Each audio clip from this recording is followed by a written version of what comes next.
दी छोड़ सतगुरु रामपाल जी परमेश्वर जी की जय हो। परमपिता परमात्मा सारी सृष्टि के रचनहार कुल मालिक असंख्य ब्रह्मांडों के स्वामी जगत गुरु तीनों लोकों में प्रवेश करके सबका पालन पोषण करने वाले राजाधिराज आत्माधार नाथों के नाथ देवों के देव महादेव सर्वेश्वर महेश्वर मृत्युंजय अजरो अमर आदि अनादि सनातनी प्रभु जगत पिता जगदीश्वर श्री श्री 1008 की उपाधि के वास्तविक अधिकारी अकाल मूर्त शब्द स्वरूपी राम वासुदेव सर्वगतम ब्रह्म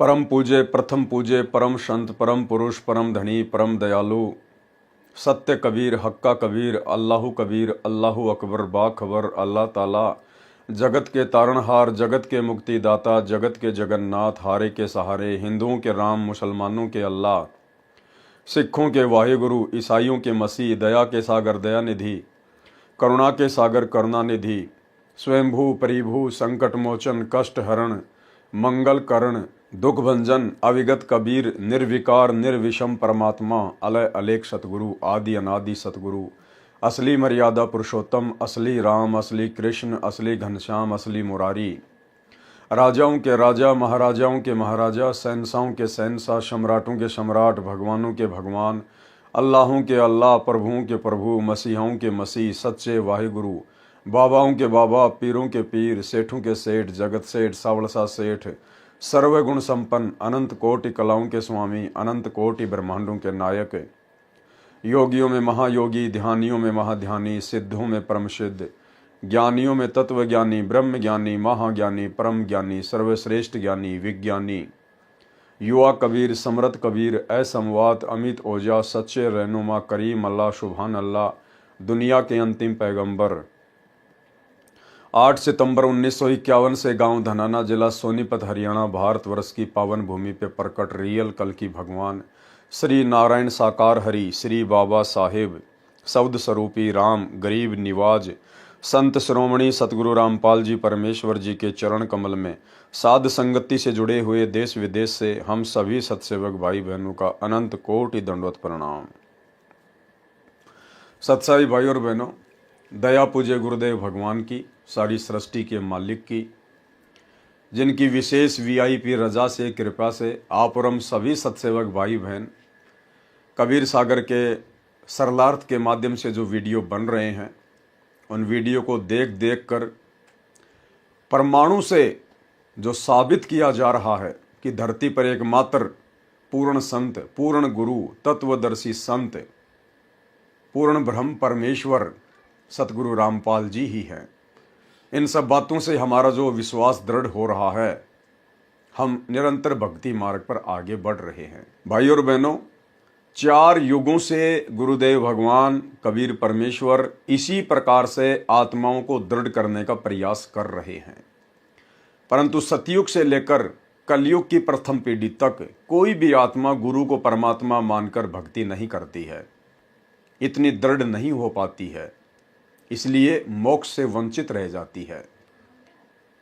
इसलिए अंत में इस कलयुग की बिचली पीढ़ी में मोक्ष के प्राइम टाइम में गुरुदेव भगवान ने हमारी उस कमजोरी को हमसे दूर करना था, इसलिए परमेश्वर ने साध संगतियां शुरू करवाई है कि साध संगति से ही आपसी ज्ञान चर्चा से ही ये पुण्यात्माएं गुरु को परमात्मा के रूप में पहचान कर भक्ति मार्ग पर सफलता प्राप्त कर पाएंगे। इसलिए जो जो भाई बहन साध संगति से जुड़ चुके हैं उन भाई बहनों का ये परम सौभाग्य है कि परमेश्वर ने उनको इस कलयुग की बिचली पीढ़ी में पूर्ण मोक्ष के लिए चुना है और उन चुनिंदा आत्माओं को आगे की जानकारी उपलब्ध करवाने के लिए किस प्रकार से गुरु को परमात्मा मानना है, किस प्रकार से हमने भक्ति मार्ग पर दृढ़ होकर पतिव्रता पद पर निरंतर आगे बढ़ना है, इन समस्त जानकारियों के लिए फिर गुरुदेव ने उन चुनिंदा आत्माओं को साध संगति से जोड़ दिया। इसलिए इस कलयुग की बिचली पीढ़ी में यदि आप साध संगति से जुड़े हुए हैं, पूर्णतया मर्यादा में हैं, गुरु को परमात्मा मानते हैं, ज्ञान को आधार बनाकर भक्ति कर रहे हैं, तो भाई और बहनों, आप निश्चित तौर पर गुरुदेव भगवान के विशेष अंश हैं, उनकी विशेष आत्मा हैं। तो कबीर सागर के सरलार्थ के ऊपर वीडियो बनाने की श्रृंखला जारी है। इस श्रृंखला में आज हमारा ये 28वें नंबर का वीडियो है। और भाई और बहनों, हनुमान बोध के सारांश को लेकर वीडियो बन रहा है। पिछले पार्ट में आप और हम सभी भगत भाई बहनों ने जिस प्रकार से हनुमान बोध के सारांश से पढ़ा कि करे करावे साइयां मन में लहर उठा, दादू सिर दर जीव के आप बगल हो जा। इन ब्रह्मा विष्णु महेश की, इन देवी देवताओं की, उनके अवतारों की और पीर पैगंबरों की तो केवल फोकट में महिमा बनी हुई है आध्यात्मिक अज्ञानता के चलते। अन्यथा सारे कार्य इन देवी देवताओं के, इन पीर पैगंबरों के अवतारों के, कबीर परमेश्वर, सबके अल्लाह, सबके मौला, सबके प्रभु सतगुरु रामपाल जी भगवान ही करते हैं, क्योंकि ये सक्षम नहीं हैं, ये समर्थ नहीं हैं। समर्थ केवल एक ही शक्ति है, कबीर देव सतगुरु रामपाल जी भगवान। और किस प्रकार से आपने हनुमान बोध के सारांश के पार्ट 1 में पढ़ा, देखा, समझा कि द्रोणागिरी पर्वत को हनुमान जी को सूक्ष्म रूप से शक्ति देकर उनके हाथों पर अपने हाथ रखकर गुरुदेव भगवान ने ही उस पर्वत को उठाया था। गुरुदेव भगवान ही उस पर्वत को श्रीलंका में लेकर गए थे और लक्ष्मण के माध्यम से हनुमान जी के अहंकार को तोड़ने के लिए गुरुदेव भगवान ने ही लक्ष्मण का रूप बनाकर और अपने तीर के अगले हिस्से पर हनुमान जी को और द्रोणागिरी पर्वत को जमीन से 50 फुट ऊपर उठा लिया। सारे काम इस परमेश्वर ने किए।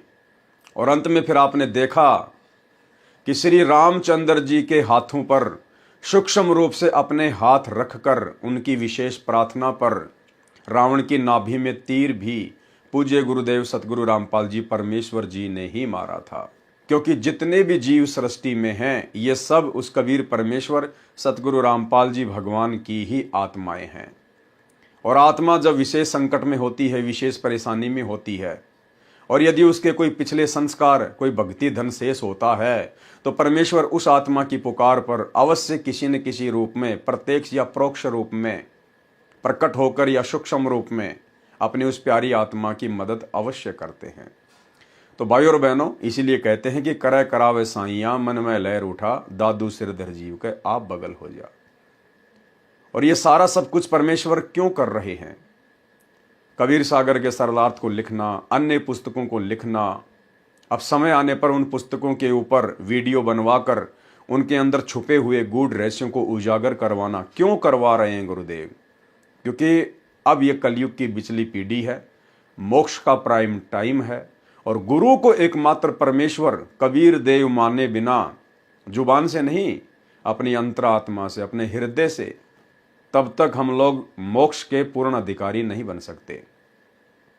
इसलिए परमात्मा हमारी उस कमजोरी को दूर करना चाहते हैं, जो कमजोरी हम युगों युगों से दर्शाते हुए आ रहे हैं, गुरु को मानुष मानने वाली कमजोरी।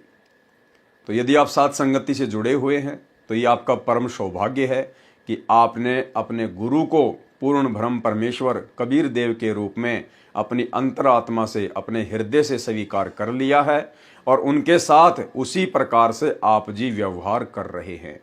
यानी गुरु को ही परमात्मा मानकर फिर आप जी गीता अध्याय 3 श्लोक 13 के अनुसार उन्हें इष्ट मानकर भोग लगा रहे हैं। एकमात्र उन्हीं का फोटो, उन्हीं की प्रतिमा आपके घर में, आपके घट में है।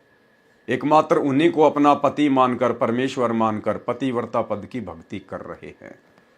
तो ये आप और हमारा परम सौभाग्य है। तो भाई और बहनों, आज हम आगे बढ़ेंगे हनुमान बोध के पार्ट नंबर 2 पर। इसके अंदर भी गुरुदेव भगवान ने बहुत सारे गुप्त रहस्य छुपा रखे हैं, बहुत सारी ऐसी बातें छुपा रखी हैं अध्यात्म को लेकर, जिन बातों का गुरुदेव ने अभी तक सार्वजनिक तौर पर कहीं भी जिक्र नहीं किया है। आप और हमारी तुच्छ बुद्धि को देखते हुए कि यदि समय से पहले मैंने इनको ये गूढ़ जानकारियां बता दी तो ये आत्माएं मेरे ऊपर विश्वास नहीं कर पाएंगी, क्योंकि इनकी बुद्धि अभी उस लेवल की नहीं है कि ये मेरे द्वारा बताई गई अध्यात्म की आगे की बातें समझ सकें। और गुरु के वचन में दोष निकालने का मतलब है भक्ति का सत्यानाश करवाना। इसलिए परमेश्वर ने पिछले 30 वर्षों से हमें सामान्य ज्ञान दिया। परमेश्वर ने हमारी फाउंडेशन भरी, हमारी नींव भरी, और जब नींव भर चुकी है उसके बाद गुरुदेव ने सत्संगति के माध्यम से अब वो रहस्य जो गुरुदेव ने पहले ही लिखकर छोड़ दिए हैं, उजागर करवाने शुरू कर दिए हैं। तो आज के वीडियो में भी हमें बहुत सारी जानकारियां मिलेंगी। तो हमने हनुमान बोध के सारांश में यहां तक पढ़ लिया था कि श्री रामचंद्र जी ने त्रेता युग में जब उनसे रावण नहीं मारा जा रहा था, उसके बाद उन्होंने अपने अंतरात्मा से अपनी आत्मा के पति अपने परमपिता परमेश्वर को याद किया। यानी श्री राम ने उस असली श्री राम को याद किया।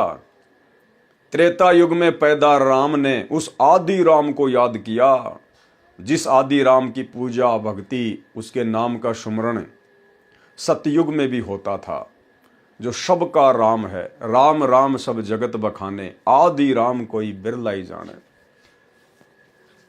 रामचंद्र जी ने परमेश्वर को याद किया कि इस राक्षस को मारो, मेरी सहायता करो। हे महादेव, हे देवों के देव, हे महाप्रभु, मेरी सहायता करो।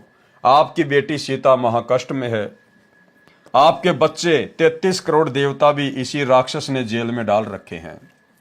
परमेश्वर कबीर जी ने उसी समय गुप्त रूप में रामचंद्र के हाथों पर अपने सूक्ष्म हाथ रखे और तीर रावण की नाभि में मारा, तब रावण मरा।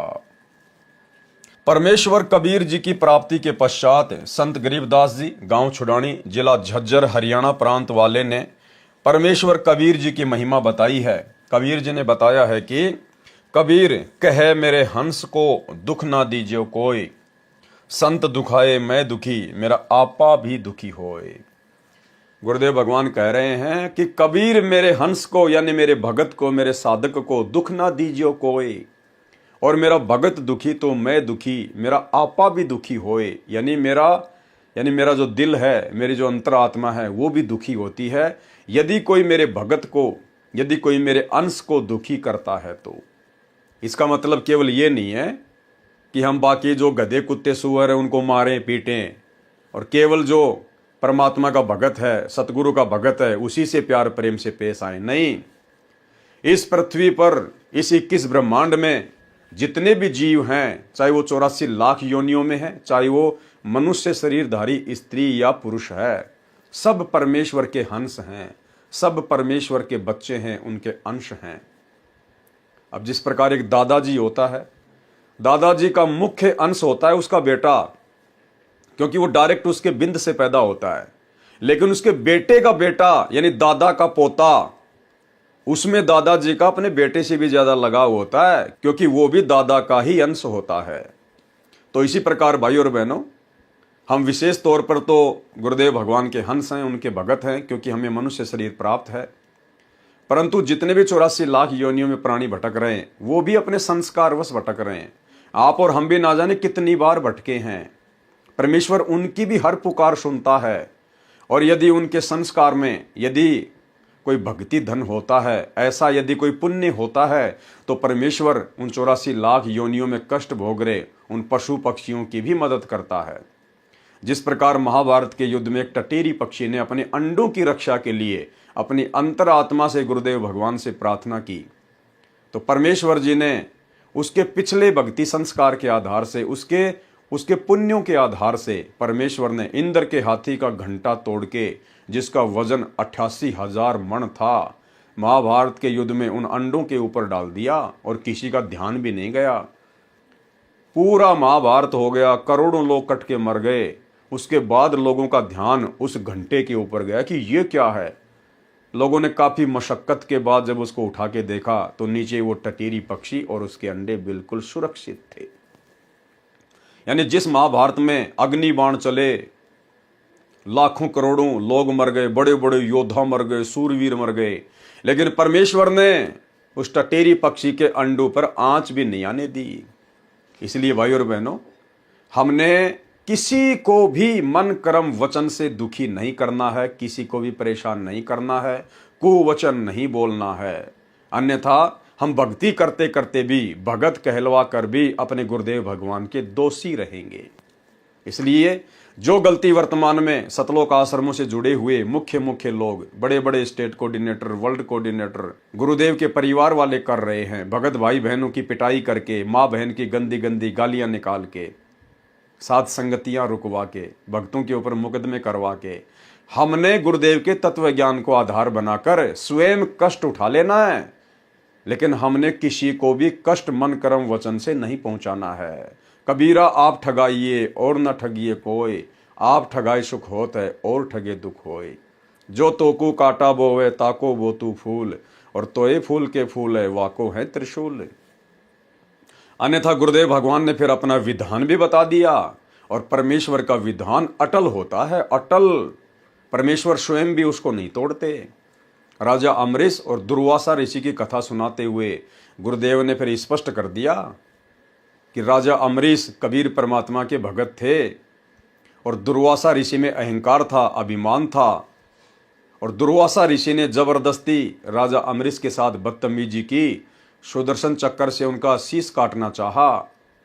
लेकिन अमरीश में आधीनी थी, दास भाव था। वो सुदर्शन चक्कर राजा अमरीश के पैर छूकर दुर्वासा ऋषि को मारने के लिए दौड़ पड़ा।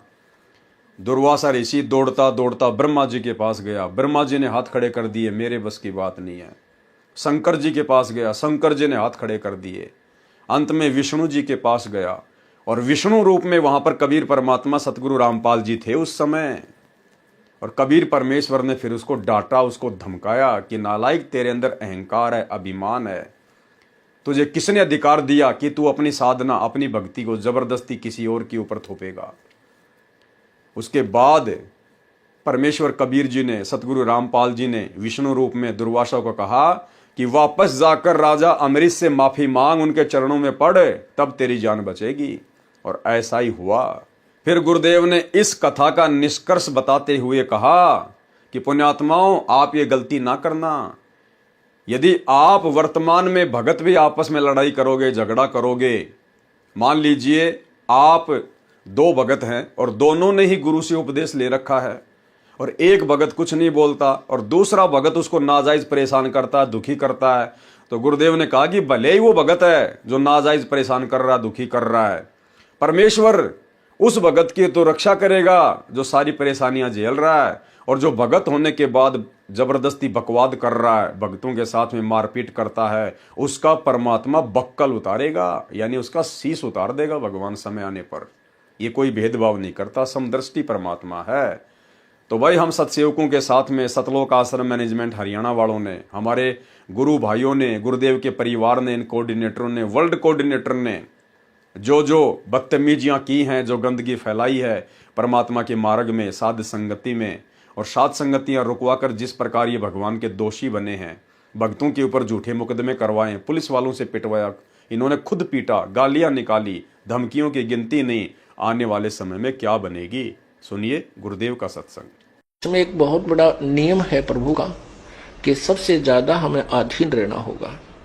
आप दो भक्त हैं, दोनों ने उपदेश ले रखा है, और तुम आपस में झगड़ा करते हो, और एक भक्त कुछ नहीं कहता, दूसरा उसको नाजायज परेशान करने की चेष्टा करता है, तो परमात्मा उस जो भक्त की रक्षा करेगा। और वो भी बेशक भक्त है जो बेमतलब बकवाद करके दूसरे को तंग कर रहा है भक्त को, तो उसको हानि पहुंचाएगा, जबकि दोनों भक्त ही है। तो भाई और बहनों, इस कथा का हमने सारांश समझ के चलना है। ये अंतिम बार परमात्मा हमें लास्ट चेतावनी दे रहे हैं अपने कर कमल से लिखित इन पुस्तकों के ऊपर वीडियो बनवा कर, कि आप लोगों ने भगत बनना पड़ेगा, भगत दास बनना पड़ेगा। दादा बन के, साहेब बन के तुम यहां से पार नहीं हो सकते। तो हम वो गलती ना करें जो गलती दुर्वासा ऋषि ने की। कबीर कहे मेरे हंस को दुख ना दीजिए कोई, संत दुखाए मैं दुखी मेरा आपा भी दुखी होए। पहुंचूंगा क्षण एक में जन अपने के हेत, 33 कोटि की बंद छुटाई रावण मारा खेत। जो मेरे संत को दुखी करे वाका खोऊं वंश, और हिरणाकुश उदर विदारिया मैं ही मारा कंस। राम कृष्ण कबीर के शहजादे भक्ति हेत भय पियादे। लंका का राज्य रावण के छोटे भ्राता विभीषण को दिया गया। विभीषण दास था, उसके अंदर आधीनी थी, विनम्रता थी, और वो कबीर परमेश्वर की शरण में पहले ही आ चुका था। जब त्रेता युग में कबीर परमात्मा सतगुरु रामपाल जी मुनिंद्र ऋषि के रूप में गए हुए थे, तो विभीषण नाम दीक्षा प्राप्त कर चुका था अपनी भाभी मंदोदरी के कहने पर। इसलिए जिस लंका के लिए रावण ने इतने खाड़े किए, इतने पाप कमाए, वो लंका भी अंत में रावण के हाथ से निकल गई और कुत्ते वाली मौत मरा, क्योंकि उसमें आधीनी नहीं थी और अहंकार गुरुदेव को बिल्कुल भी पसंद नहीं है। वो लंका भी परमेश्वर ने विभीषण को दी, वहां का राज्य दिया। लंका का राज्य रावण के छोटे भ्राता विभीषण को दिया। सीता की अग्नि परीक्षा श्री राम ने ली। यदि रावण ने सीता मिलन किया है तो अग्नि में जलकर मर जाएगी। यदि सीता पाक साफ है तो अग्नि में नहीं जलेगी। सीता जी अग्नि में नहीं जली। उपस्थित लाखों व्यक्तियों ने सीता माता की जय बुलाई। सीता सती की पदवी पाई। रावण का वध आसोज मास की शुक्ल पक्ष की 10वीं को हुआ था। 2 शिक्षाएं भाई और बहनों। रावण पर विजय प्राप्त करने के बाद में श्री रामचंद्र जी तो सीता जी को साथ में लिए बिना ही वापस अयोध्या जा रहे थे। ये वाल्मीकि रामायण में गीता प्रेस गोरखपुर से प्रकाशित वाली में साफ साफ लिखा हुआ है। श्री रामचंद्र जी तो अशोक वाटिका में सीता जी से मिलने भी नहीं गए। रावण को मारने के बाद वो तो वापस अयोध्या जा रहे थे। सीता ने दौड़कर हाथ जोड़े कि प्रभु, हे स्वामी, मुझे क्यों छोड़कर जा रहे हो। श्री रामचंद्र जी ने कहा कि आप मेरे लायक नहीं हैं, क्योंकि श्री रामचंद्र जी को विष्णु अवतार को अपनी औरत पर विश्वास नहीं था। श्री रामचंद्र जी के मन में दोष था कि अवश्य सीता रावण के संपर्क में आ चुकी है, रावण के साथ में शारीरिक मिलन कर चुकी है। लेकिन सीता ने बहुत मना किया, फिर भी रामचंद्र जी ने उसकी बात नहीं मानी। अंत में जितने भी बड़े बड़े महापुरुष थे, हनुमान जैसे, जामवंत जैसे, सुग्रीव जैसे, अंगद जैसे, उन सब ने श्री रामचंद्र जी से प्रार्थना की कि महाराज ऐसा ना कीजिएगा। जिस देवी के लिए आपने करोड़ों लोग मरवा दिए और अब आप उसको यहीं छोड़कर जा रहे हो। फिर रावण को मारने का औचित्य क्या था। उसके बाद एक शर्त पर श्री रामचंद्र जी ने सीता को वापस अपने साथ अयोध्या ले चलने के लिए यश की कि मैं इसकी अग्नि परीक्षा लूंगा। यदि ये जलकर नहीं मरेगी तो मैं समझूंगा ये पाक साफ है, तब मैं इसको अयोध्या लेकर जाऊंगा। ऐसा ही किया गया। श्री रामचंद्र जी ने अपनी औरत पर विश्वास नहीं किया, उसको अग्नि में बैठा दिया। लेकिन सीता पाक साफ थी, परमात्मा उसके साथ में थे, उसका बाल बाका नहीं होने दिया। उसके बाद में श्री रामचंद्र जी लंका से सीता जी को अयोध्या लेकर आए। यानी भाई और बहनों, विचार करने की बात है। जो लोग आज 10-15 रुपए की मोगरा अगरबत्ती लेकर और 33 करोड़ देवी देवताओं को खुश करने के चक्कर में बैठे हैं, जो लोग श्री राम मंदिर में जाकर 100-50 लाख 2 लाख रुपए दान धर्म देके प्रभु श्री रामचंद्र जी को खुश करने के चक्कर में हैं, उनके नाम के भंडारे करके या अपने घर की छत पर जय श्री राम का बड़ा सा झंडा लगा के उनको खुश करने के चक्कर में हैं, या अपनी गाड़ी के पीछे जय श्री राम या कट्टर सनातनी लिखवाकर श्री रामचंद्र जी को खुश करने के चक्कर में हैं। ये आपकी महाभूल है। अभी आप सपने में हो, सपने में। अरे जिस श्री रामचंद्र जी ने अपने खुद की औरत के ऊपर विश्वास नहीं किया, वो भला तुम्हारे 11 रुपए के प्रसाद बांटने से, घर की छत पर झंडे लगा देने से, या जय श्री राम के या मुंह में रजनीगंधा भर के जय श्री राम के नारे लगा देने से तुम्हें लगता है वो खुश हो जाएगा। ये शिक्षा लेने की बात है, तुम्हारे खुद के शास्त्रों में लिखा हुआ है। श्री वाल्मीकि रामायण को खोल के देख लेना।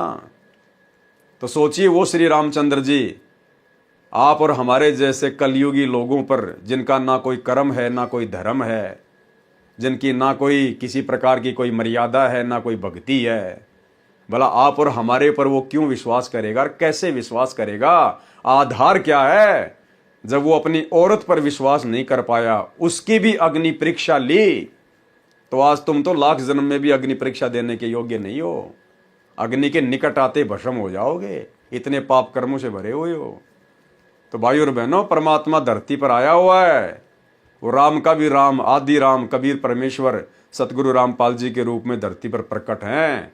समय रहते उनके सत्संग सुनना शुरू कर दो। ये मोबाइल आप लोगों की पॉकेट में उन्हीं की दया दृष्टि से है। ये बुद्धि इंसान को उन्हीं ने बख्शी है। आज से 50 साल पहले मोबाइल का कोई नाम भी नहीं जानता था। पिछले 30 से 40 वर्षों में परमेश्वर ने विज्ञान को शिखर पे चढ़ा दिया, जिस विज्ञान को लाखों साल से कोई जानता भी नहीं था। तो मौका है, समय रहते परमेश्वर की शरण ग्रहण कर लीजिएगा। तो क्या कहा जा रहा है, सीता की अग्नि परीक्षा श्री राम ने ली। यदि रावण ने सीता मिलन किया है तो अग्नि में जलकर मर जाएगी। यदि सीता पाक साफ है तो अग्नि में नहीं जलेगी। सीता जी अग्नि में नहीं जली। उपस्थित लाखों व्यक्तियों ने सीता माता की जय बुलाई। सीता सती की पदवी पाई। रावण का वध आसोज मास की शुक्ल पक्ष की 10वीं को हुआ था। अब भाई और बहनों, ये कहां लिखा हुआ है, कौन से शास्त्र में लिखा हुआ है, किसने बताई ये डेट, ये महीना, ये तिथि, ये वार, ये किसने बताया? कौन लिख रहे हैं? सतगुरु रामपाल जी। तो कौन हुए सतगुरु रामपाल जी? स्वयं रावण का वध करने वाले कबीर देव वही बता सकते हैं। रावण का वध आसोज मास की शुक्ल पक्ष की 10वीं को हुआ था। रावण वध के 20 दिन बाद 14 वर्ष की वनवास अवधि पूरी करके श्री राम, लक्ष्मण और सीता पुष्पक विमान में बैठकर अयोध्या नगरी में आए। रावण को मारने के बाद भी 20 दिन बचे हुए थे श्री रामचंद्र जी के 14 साल वाले वनवास के पूरा होने में। कौन बता रहे हैं? सतगुरु रामपाल जी। विचार करने की बात है, ये परमेश्वर हैं। ये बायोडाटा आपके किसी भी राम कथावाचक के पास नहीं मिलेगा, रामायण में नहीं मिलेगा। रावण वध के 20 दिन बाद 14 वर्ष की वनवास अवधि पूरी करके श्री राम, लक्ष्मण और सीता पुष्पक विमान में बैठकर अयोध्या नगरी में आए। उस दिन कार्तिक मास की अमावस्या थी। उस काली अमावस्या को गाय के घी के दीप अपने अपने घरों के अंदर तथा ऊपर मंडेरों पर जलाकर श्री राम, सीता तथा लक्ष्मण के आगमन की खुशी मनाई। भरत ने अपने भाई श्री रामचंद्र जी को राज्य लौटा दिया। एक दिन श्री रामचंद्र जी से सीता ने कहा कि मैं युद्ध में लड़ने वाले योद्धाओं को कुछ इनाम देना चाहती हूं। एक दिन सीता जी ने क्या कहा श्री रामचंद्र जी से कि मुझे रावण की कैद से छुड़वाने में जिन जिन योद्धाओं ने अपनी जी जान लगाकर अपनी जान की बाजी लगाई, अपना सहयोग दिया, मैं उनको कुछ इनाम देना चाहती हूं। और भाई और बहनों, यहीं से बात बिगड़ जाएगी। देखना, उस हनुमान जी ने, जिन्होंने अपना सर्वस्व सीता जी को छुड़ाने के लिए श्री रामचंद्र जी के चरणों में सौंप दिया, जिन्होंने अपनी जान की बाजी लगा दी, बढ़ चढ़कर उन्होंने सारे काम किए, उस हनुमान जी की सीता जी ने भरी सभा में किस प्रकार से बेइज्जती की। क्योंकि भाई और बहनों, ये राम सीता, ये राधे राधे श्री कृष्ण, 33 करोड़ देवी देवता, ब्रह्मा विष्णु महेश, ये केवल जीव हैं, ये भगवान नहीं हैं जो भगत की श्रद्धा का सम्मान कर सकें, जो भगत के भाव की कदर कर सकें। भगत की श्रद्धा भाव की कदर तो भगवान करता है, परमेश्वर कबीर देव सतगुरु रामपाल जी। और किस प्रकार से भरी सभा में सबके सामने सीता जी ने श्री हनुमान जी को जानवर कहकर संबोधित किया, जानवर कहकर। यानी ये सिला मिला, ये परिणाम मिला इतने संघर्ष का, इतने समर्पण का श्री हनुमान जी को। एक दिन श्री रामचंद्र जी से सीता ने कहा कि मैं युद्ध में लड़ने वाले योद्धाओं को कुछ इनाम देना चाहती हूं। इनाम में सीता जी ने हनुमान जी को अपने गले से सच्चे मोतियों की माला निकालकर दे दी तथा कहा, हे हनुमान, ये अनमोल उपहार मैं आपको दे रही हूं, बहुत संभाल कर रखना। हनुमान जी ने उस माला का मोती तोड़ा, फिर फोड़ा, फिर दूसरा। देखते देखते सब मोती फोड़कर जमीन पर फेंक दिए। सीता जी को हनुमान जी का यह व्यवहार अच्छा नहीं लगा। क्रोध में भरकर कहने लगी, हे मूर्ख, ये क्या कर दिया? ऐसे अनमोल माला का सर्वनाश कर दिया। तू वानर का वानर ही रहा, तू बंदर का बंदर ही रहा, यानी जानवर का जानवर ही रहा। चला जा मेरी आंखों के सामने से। ये वो वर्ड हैं जो वर्ड सीता जी ने अपने मुख से बोले थे। सेम टू सेम वर्ड यहां पर कबीर परमेश्वर सतगुरु रामपाल जी ने लिखे हैं। तो कितना बड़ा सिला मिल गया हनुमान जी को, कितना बड़ा परिणाम मिल गया हनुमान जी को। अरे श्री राम और सीता का हनुमान जी से बड़ा तो इस कलयुग में कोई भगत नहीं है ना। जितने भी भाई बहन हैं उनकी नजरों में हनुमान जी से बड़ा तो श्री राम और सीता जी का कोई भगत है ही नहीं। जब इतने बड़े भगत को उसके त्याग, उसके समर्पण का ये परिणाम मिला। बेइज्जती, जानवर का जानवर रहा, गाली। तो ये वर्तमान के भगत, श्री रामचंद्र जी के भगत, माता सीता जी के भगत, अपने आप को कट्टर सनातनी, कट्टर हिंदू कहने वाले, गाड़ियों के ऊपर जय श्री राम लिखवाने वाले, घर की छतों पर जय श्री राम के झंडे लगाने वाले, भाई और बहनों, तुम तो हो ही क्या उस हनुमान जी के आगे। उसके बाल के बराबर भी नहीं हो, बाल के बराबर भी। तो तुम क्या उम्मीद लेकर भक्ति कर रहे हो? तुम्हें क्या मिलेगा जब हनुमान जी को ये मिला? क्या कहा सीता जी ने? क्रोध में भरकर कहने लगी कि हे मूर्ख, ये क्या कर दिया? ऐसी अनमोल माला का सर्वनाश कर दिया। तू वानर का वानर ही रहा, चला जा मेरी आंखों के सामने से। उस समय श्री रामचंद्र जी भी सीता जी के साथ ही सिंहासन पर विराजमान थे। उन्होंने भी हनुमान के इस व्यवहार को अच्छा नहीं माना और चुप रहे। श्री रामचंद्र जी ने मुंह से तो कुछ नहीं बोला, लेकिन जब सीता ये बात कह रही थी तो उनको बड़ा अच्छा लग रहा था कि हां सीते, तूने बिल्कुल सही कहा, ये वानर का वानर ही है। इतनी महंगी माला को तोड़ दिया इसने। भाई और बहनों, श्री हनुमान जी की भक्ति की, उसके त्याग की, उसके समर्पण की श्री रामचंद्र और सीता ने कोई मान मर्यादा नहीं रखी, कोई मान मर्यादा। लेकिन हनुमान अपने आप में भगत था, वो सच्चा सेवक था। और आगे चलकर कबीर परमेश्वर मुनिंद्र ऋषि के रूप में हनुमान जी को मिले, और उसके अंदर जो भगत वाले गुण थे, परमेश्वर ने उन भगत वाले गुणों के आधार से उसे अपनी शरण में लिया। असल परिणाम मुनिंद्र ऋषि जी ने दिया।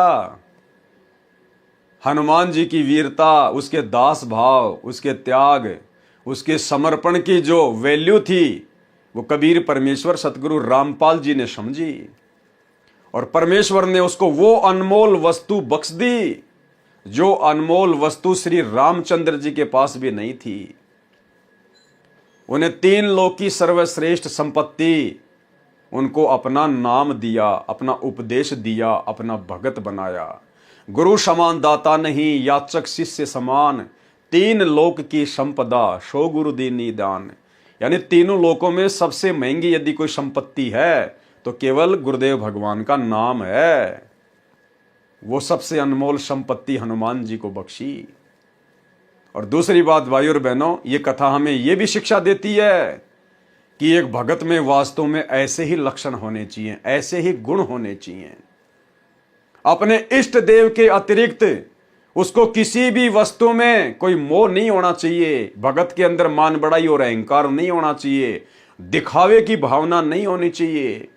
नकली संपत्ति में, सोना चांदी में उसकी जरा भी आस्था नहीं होनी चाहिए। मोतियों की महंगी माला, मोती कहां से आते थे पता है?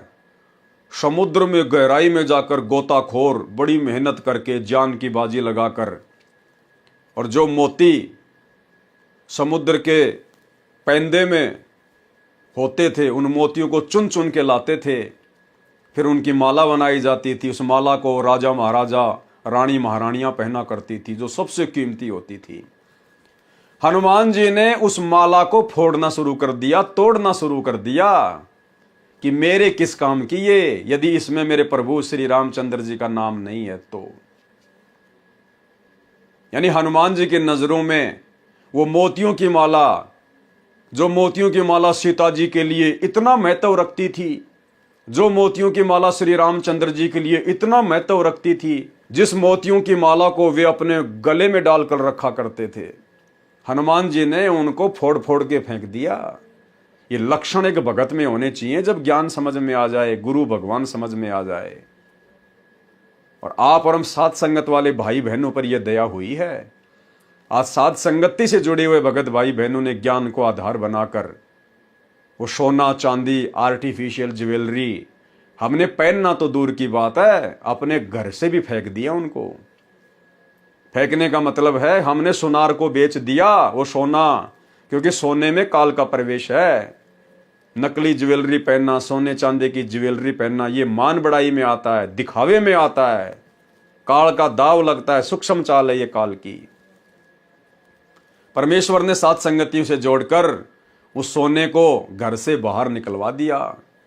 कुछ एक भाई बहन तो ऐसे हैं, उन्होंने दास को फोन किया कि भगत जी मैंने तो मेरे जो सोने चांदी की जो ज्वेलरी थी थोड़ी बहुत, मैंने तो उसको जो है नदी में डाल दिया। तो दास ने कहा कि बहन नदी में नहीं डालना था, आपने किसी सुनार को बेच देना था, और जो पैसा आ जाए वो अपना दान धर्म में लगाओ, सेवा में लगाओ, अपने बच्चों की फीस भरो, अपने घर का राशन लेके आओ, अपने घर के काम में लो। बोला भगत जी मैंने तो फेंक ही दिया, जब भगवान ने कह दिया कि इसमें काल का परिवेश है तो सुनार को भी क्या बेचना। लेकिन ये अन्य भगत भाई बहनों ने ऐसा नहीं करना है, आपने उसको बेचना है और बेचकर पैसे को अपने घर में काम में लेना है। तो भाई और बहनों, ये दया भी जो गुण हनुमान जी के अंदर थे एक भगत के, हनुमान जी अपने इष्ट से ज्यादा उस नकली सोने चांदी मोतियों की मालाओं को महत्व नहीं देते थे। और आज सात संगति से जुड़े भाई बहन हनुमान बन चुके हैं। हनुमान से भी कई गुना ऊपर। तो भाई और बहनों, आप और हमारे ऊपर ये बहुत बड़ी मेहर, बहुत बड़ी दया गुरुदेव की। उस समय श्री रामचंद्र जी भी सीता जी के साथ ही सिंहासन पर विराजमान थे। उन्होंने भी हनुमान के इस व्यवहार को अच्छा नहीं माना और चुप रहे। हनुमान जी ने कहा, माता जी जिस वस्तु में राम नाम अंकित नहीं है वह मेरे किसी काम की नहीं है। ठीक इसी प्रकार जिस सोने चांदी को पहनने के लिए या अपने घर में रखने के लिए भी हमारे पूज्य गुरुदेव आदि राम सतगुरु रामपाल जी ने मना कर दिया, तो भाई हनुमान जी की तरह फिर वो हमारे किसी काम की नहीं है, किसी भी काम की। और गुरुदेव ने अपने सत्संग में स्पष्ट आदेश दे रखा है सोने के विषय में कि पुण्यात्माओं, ये तो खाम खा का सिर का दर्द है, ये सोना तो घर में भी नहीं रखना चाहिए। पहनना तो दूर की बात है, नाक में डाल लिया, कान में डाल लिया, 36 आडंबर। इस सोने को तो घर में भी नहीं रखना चाहिए, घर में भी। अर्थात सतगुरु रामपाल जी परमेश्वर जी का आदेश है कि सोना तो भगत के घर में भी नहीं रहना चाहिए। लेकिन जो भाई बहन ऐसे हैं जिनके ऊपर घर वालों का प्रेशर है, दबाव है, वो सोना बेचने नहीं देते हैं, चांदी बेचने नहीं देते हैं, तो आप जियो ने संघर्ष करना पड़ेगा। आपने कम से कम उसको पहनना छोड़ना पड़ेगा। घर वाले यदि उसको बेचने नहीं दे रहे हैं तो आपने अपने शरीर पर उस सोने चांदी को धारण नहीं करना है। भले 2 थप्पड़ खाने पड़े, गालियां खानी पड़े, बेइज्जती सहन करनी पड़े, इतना तो आपने करना पड़ेगा यदि अपने घर से बाहर नहीं कर सकते हैं तो। सुनिए गुरुदेव का सत्संग। भक्ति बिना क्या होते हैं ये भरम रहा संसारे, रति कंचन पाया नहीं रावण चलती बार। ओह, सर्व सोने की लंका थी, किसा को बद्दी था, करके भक्ति सिद्धि प्राप्त रिद्धि प्राप्त करके और सोने की लंका, जैसे हम गारा की ईंट पका कर और मकान बनाते हैं, वो सोने की ईंट बना के, छोटी छोटी ईंटें होती थी पहले, और उनसे सोने ही की वो गारा बना के और महल बनवा रखे थे उसने। इतना धनी था। और आप दौरे मुश्किल से 50-20 ग्राम 20 तोले सोना होगा थर, बुढ़ा बुढ़ा सेठ होगा जिस पर 20-30-40 तोले सोना हो गया। कहते वो रति नहीं लेके गए, ग्राम भी नहीं ले जा सका, तुम कहां ले जा सकोगे और के कला तोड़ दोगे 40 तोले सोने में। ये तो खाम खागा सर दर्द है। सोना तो घर में बना रखना चाहिए आपने, और ना इसको पहनना चाहिए। क्या फायदा कान में डाल लिया, कान आंख नाक में डाल लिया, 36 पंगे कड़े बना लिए। परमात्मा ने इतना सुंदर शरीर दे रखे, इस पर आडंबर करने की कतई जरूरत नहीं। इसे भगवान रुष्ट होता है। भगवान की भक्ति करें, चाहे किसा भी शरीर है, काला है, गोरा है, जैसा भी मालिक ने दिया है, इसमें हम परमात्मा पा सकते हैं। इस काया का गर्व ना करियो के काला के गोरा रे, और बिना भजन कुछ काम नहीं आवे, चाहे एतर छड़को चारों हो रे। तो पुण्यात्माओं धीरे धीरे, क्योंकि हम इतने इस सामाजिक माहौल में हम इतने गहरे चले गए कि वहां से वापस आना अपनी पटरी पे हमारे लिए कठिन हो रहा है। हम दलदल में धस गए, लेकिन परमात्मा का सहारा आपको एक क्रेन का काम करेगा। तो भाई और बहनों, अब हमने अपने गुरुदेव की प्रत्येक आज्ञा का पालन करना पड़ेगा। नियम मर्यादा चाहे उन्होंने हमें नाम दीक्षा के समय फार्म पर लिख कर दी हो, या चाहे अपने सत्संगों में गुरुदेव भगवान ने हमें समझाई हो। और गुरुदेव ने तो यहां तक स्पष्ट कर दिया कि पुण्यात्माओं, जैसे जैसे तुम भक्ति मार्ग पर आगे बढ़ोगे, तुम्हें ये हर बातें समझ में आने लग जाएंगी। मर्यादा केवल इतनी नहीं है जो तुम्हारी को प्रथम नाम के समय 11 नियम दे दिए, सतनाम के समय 34 नियम दे दिए। गुरुदेव कहते हैं जैसे जैसे तुम लोग सत्संग सुनते चले जाओगे, तुम्हें जानकारी होती चली जाएगी। और गुरुदेव ने स्पष्ट कर दिया कि कुछ मर्यादा तो तुम्हें फोरम पर लिख कर दे दी है, कुछ मर्यादा जब तुम सत्संग सुनोगे तब पता चलेंगी, और कुछ मर्यादाएं तुम वैसे भी कॉमन सेंस से भी समझने लग जाओगे। तो भाई और बहनों, कॉमन सेंस से समझना और गुरुदेव के सत्संगों में जो सांकेतिक रूप में उनको समझना, ये केवल सत्सेवकों के ऊपर दया हुई है, सत्सेवकों के ऊपर। सुनिए गुरुदेव का सत्संग। तो हमने फाउल नहीं होना। फाउल पॉइंट अब धीरे धीरे आपके समझ में आ जाएंगे, कुछ कथाओं के माध्यम से और कुछ इस फॉर्म के ऊपर जो लिखे होते हैं, इसमें भी हमने कुछ लिखे हैं। कुछ आप वैसे कॉमन सेंस से भी समझ जाओगे कि ऐसे ऐसे होता है। तो भाई और बहनों, अब हमने इस कलयुग की बिचली पीढ़ी में अपने गुरुदेव भगवान को प्राप्त करना है, यानी उनके साथ हमने सतलोक चलना है, और हमने उनकी हर प्रकार की मर्यादाओं को फॉलो करना है, ना केवल फोरम पर लिख दी गई उन्हीं मर्यादाओं को, सत्संगों में जो संकेत कर दिए परमात्मा ने। और यदि हमारी समझ में बात आ गई, उसी दिन से हमने उसको पत्थर की लकीर समझकर चलना है। और इन सतलोक आश्रमों में तो जो मोटी मोटी मर्यादा गुरुदेव भगवान ने जो प्रथम मंत्र में दे रखी है, इनसे तो वो भी नहीं निभाई जा रही। 90% माता बहनें आज भी इन आश्रमों में आने वाली हार श्रृंगार करके आती हैं, सोने चांदी के आभूषण पहन के आती हैं। रमेणी के समय, शादी के समय हमारी गुरु बहनें सोने चांदी से पीली हो रखी है, मेकअप करती हैं। भाई और बहनों, हम क्या संदेशा दे रहे हैं? हम क्या संदेशा दे रहे हैं समाज को? और फिर कहते हैं दहेज मुक्त शादियां। अरे अपने बाप से दहेज लेके वो 3, 4, 5 लाख रुपए का सोना पहन के तो रमेणी कर रही है, शादी कर रही है, फिर कह रही है कि मेरी रमेणी दहेज मुक्त है। अरे आप तो अपने बाप से दहेज ले चुकी हैं, सोने के रूप में, चांदी के रूप में। तो भाई और बहनों, ये दया भी गुरुदेव की आप और हम साथ संगति से जुड़े हुए भगत भाई बहनों के ऊपर ही हुई है। हनुमान जी ने कहा, माता जी, जिस वस्तु में राम नाम अंकित नहीं है वह मेरे किसी काम की नहीं है। मैंने मोती फोड़कर देखे, इनमें राम नाम नहीं निकला, इसलिए मेरे काम की नहीं है। सीता जी ने कहा, क्या तेरे शरीर में राम नाम लिखा है? फिर इस शरीर को किस लिए साथ लिए है? इसको फेंक दे फाड़कर। उसी समय हनुमान जी ने अपना सीना चाक कर दिया, यानी चीर कर दिखाया। उसमें राम राम लिखा था। उसमें श्री रामचंद्र जी का फोटो नहीं था। ये फोटो तो फालतू में वर्तमान के अज्ञानी साधु संत महात्मा मंडलेश्वर शंकराचार्य राम कथावाचक, जिनको झूठी महिमा अपनी रोजी रोटी के लिए श्री रामचंद्र जी की बनानी है, ये लोग उन फोटोओं में श्री राम और सीता की तस्वीर दिखाते हैं। नहीं, गुरुदेव कह रहे राम राम लिखा था, और वो राम राम वो राम नहीं था जो वहीं पर बैठा हुआ था, सीता का पति ना। वो दशरथ पुत्र श्री रामचंद्र जी तो श्री हनुमान जी से नाराज था। जब सीता के द्वारा दी गई मोतियों की माला हनुमान जी ने फोड़ी, तो अंदर ही अंदर श्री रामचंद्र जी खुश हो रहे थे कि सीता तूने बहुत अच्छा किया, हनुमान जी ने जो किया ये गलत किया। तो भला उस राम का नाम कैसे हनुमान जी के सीने में आ जाएगा? भाई और बहनों, वो आदि राम, सबका राम, राम का भी राम, राम राम सब जगत बखाने, आदि राम कोई बिरला जाना है। वो उस कबीर परमेश्वर सतगुरु रामपाल जी का शक्ति बोधक नाम है, उनका उपमात्मक नाम है राम। इसलिए वहां पर राम लिखा हुआ आया था, ना कि दशरथ पुत्र का नाम। इसको फेंक दे फाड़ कर। उसी समय हनुमान जी ने अपना सीना चाक कर दिखाया, उसमें राम राम लिखा था।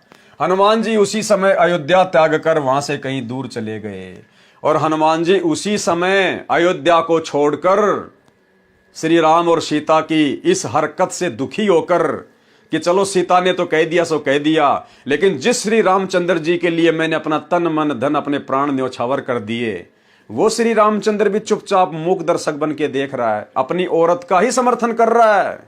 उसी समय हनुमान जी श्री रामचंद्र जी से दुखी होकर, उनके व्यवहार से दुखी होकर और उसी समय मायूस होकर अयोध्या त्याग कर चले गए थे।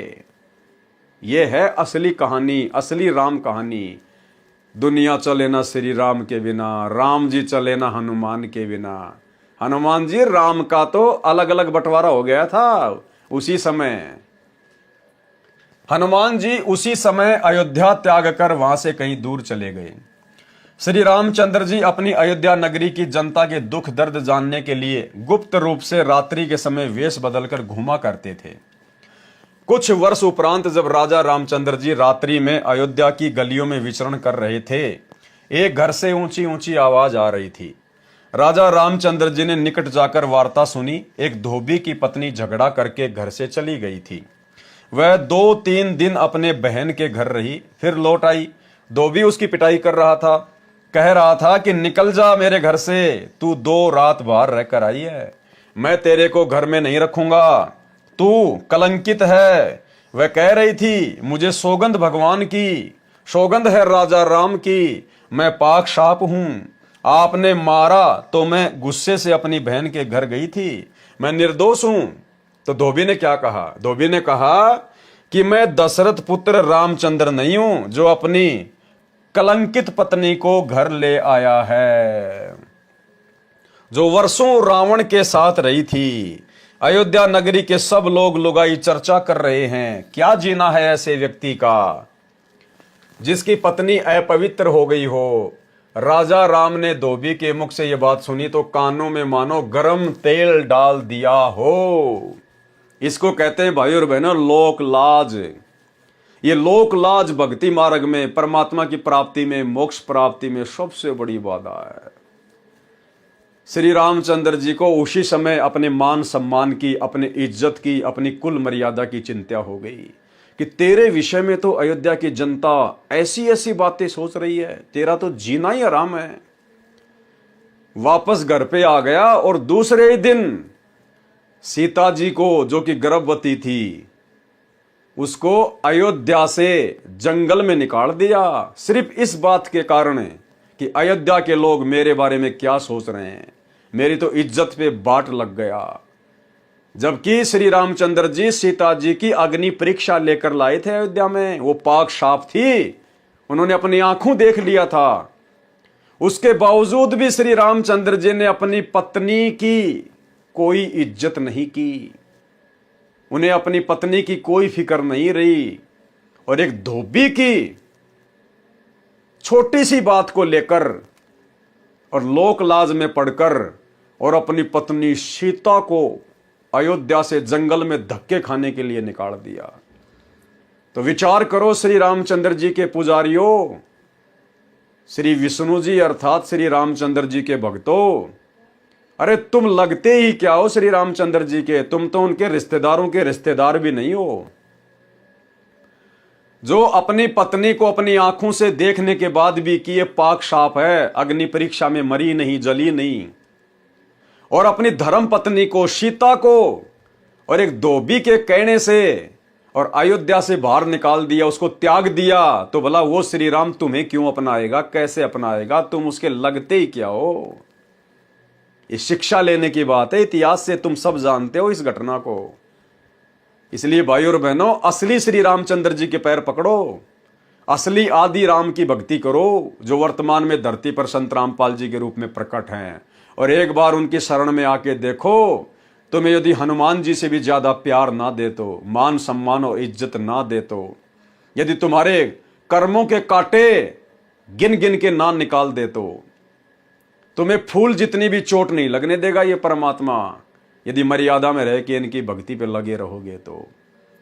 तुमने लाखों साल रामचंद्र की भक्ति की है, एक बार वास्तविक रामचंद्र की भक्ति करके देखो, सतगुरु रामपाल जी की, तुम्हें वो देगा जो लाखों साल से तुम्हारे बुजुर्गों को भी नहीं मिला। राजा राम ने धोबी के मुख से ये बात सुनी तो कानों में मानो गरम तेल डाल दिया हो। अगले दिन रामचंद्र जी ने सभा बुलाई तथा नगरी में चल रही चर्चा के विषय में बताया और कहा कि यह चर्चा तब बंद हो सकती है जब मैं सीता को घर से निकाल दूंगा। उसी समय सीता जी को सभा में बुलाया गया तथा घर से निकलने का आदेश दे दिया गया। ध्यान रखना भाई और बहनों, हमने शिक्षा लेकर आगे बढ़ना है। ये कथाएं अलग चीज है, कथाओं के माध्यम से हमने शिक्षा लेनी है, इसीलिए परमात्मा वीडियो बनवा रहे हैं। इस भक्ति मार्ग में यदि हम भगत भाई बहन गुरु से उपदेश लेने के बाद अगर लोक लाज में पड़े रहेंगे, अपने रिश्तेदारों की बातों को महत्व देंगे, समाज की बातों को महत्व देंगे जो कि ज्ञान विरुद्ध होंगी, भक्ति विरुद्ध होंगी, अपने घर परिवार वालों की ही उन बातों को महत्व देंगे जो भक्ति विरुद्ध होंगी, तो हम जिंदगी में कभी भी मोक्ष प्राप्ति नहीं कर पाएंगे, गुरुदेव के चरणों में जगह नहीं बना पाएंगे।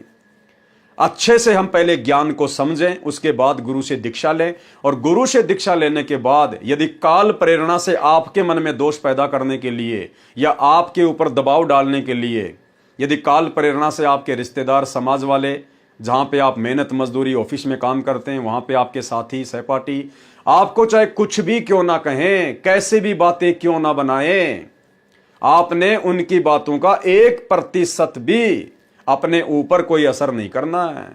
आपने उनकी बातों को महत्व देना ही नहीं है, ध्यान ही नहीं देना आपने कि भोगते रहेंगे, इनको ज्ञान नहीं है। जो मैं अपने गुरुदेव भगवान के विषय में जानता हूं, ये क्या जाने, ये ना उनका शिष्य है, ना उनके सत्संग सुनता है, ये भला क्या जाने मेरे गुरुदेव के बारे में और भक्ति विधि के बारे में। यदि हम लोकलाज में आ गए, शर्मा शर्मे में आ गए, दबाव में आ गए, तो भाई और बहनों, परमात्मा ने मीराबाई का उदाहरण दिया कि वो मीराबाई भी अगर लोकलाज में आ जाती, घर परिवार के दबाव में आ जाती, कैसे मीराबाई के देवर ने उसको दुखी किया, परेशान किया, मारने तक का प्रयत्न किया। मीराबाई की माँ भी आकर उस पर दबाव डाल रही है, समझा रही है कि सत्संग में जाना मीरा छोड़ दे। गुरुदेव ने कहा कि वो मीराबाई यदि उस समय लोकलाज में आ जाती, दबाव में आ जाती और भक्ति छोड़ देती, आज कहीं पर वो कुतिया बन के घूम रही होती।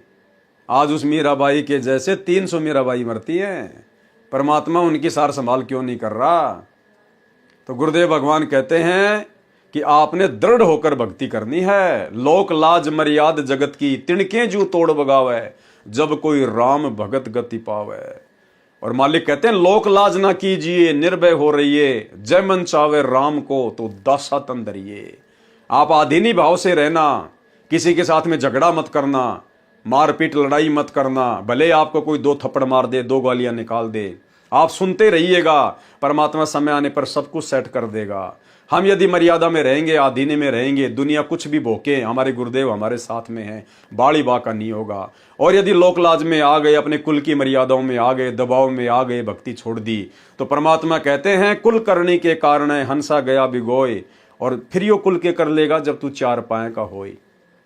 अपने घर परिवार के दबाव में आकर, समाज की झूठी परंपराओं के दबाव में आकर अगर आपने भक्ति छोड़ दी, अगले जन्म में 4 पैर मिलेंगे, गधा बनेगा। फिर वो तेरा परिवार, वो तेरे बाप दादे, तेरे रिश्तेदार, फिर तेरे आगे कौन सी ढाल अड़ाएंगे, तुझे उस गधे की योनि से वो कैसे छुड़वाएंगे। तो भाई और बहनों, हमने हर पहलू पर बहुत गहनता से विचार करके भक्ति मार्ग पर गुरु आशीर्वाद से सफलता प्राप्त करनी है। अगले दिन श्री रामचंद्र जी ने सभा बुलाई तथा नगरी में चल रही चर्चा के विषय में बताया और कहा कि यह चर्चा तब बंद हो सकती है जब मैं सीता को घर से निकाल दूंगा। उसी समय सीता जी को सभा में बुलाया गया तथा घर से निकलने का आदेश दिया, कारण भी बता दिया। सीता जी ने विनय भी की कि हे स्वामी, आपने मेरी अग्नि परीक्षा भी ली थी, मैं भी आत्मा से कहती हूं रावण ने मेरे साथ मिलन नहीं किया। कारण था कि उसको एक ऋषि का श्राप था कि यदि तू किसी पर स्त्री से बलात्कार करेगा, यानी जबरदस्ती करेगा, तो तेरी उसी समय मृत्यु हो जाएगी।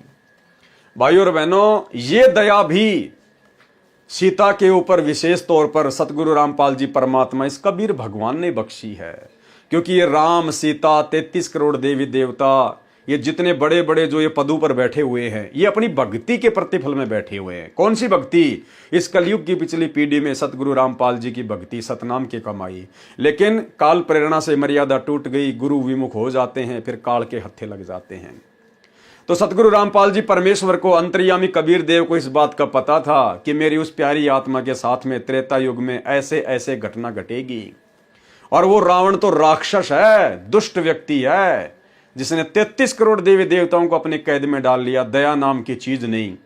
वो फूल जैसी सीता को भला कैसे छोड़ेगा जब उसको किडनैप करके लेके जाएगा, वो उसके साथ में बलात्कार करेगा, जबरदस्ती करेगा।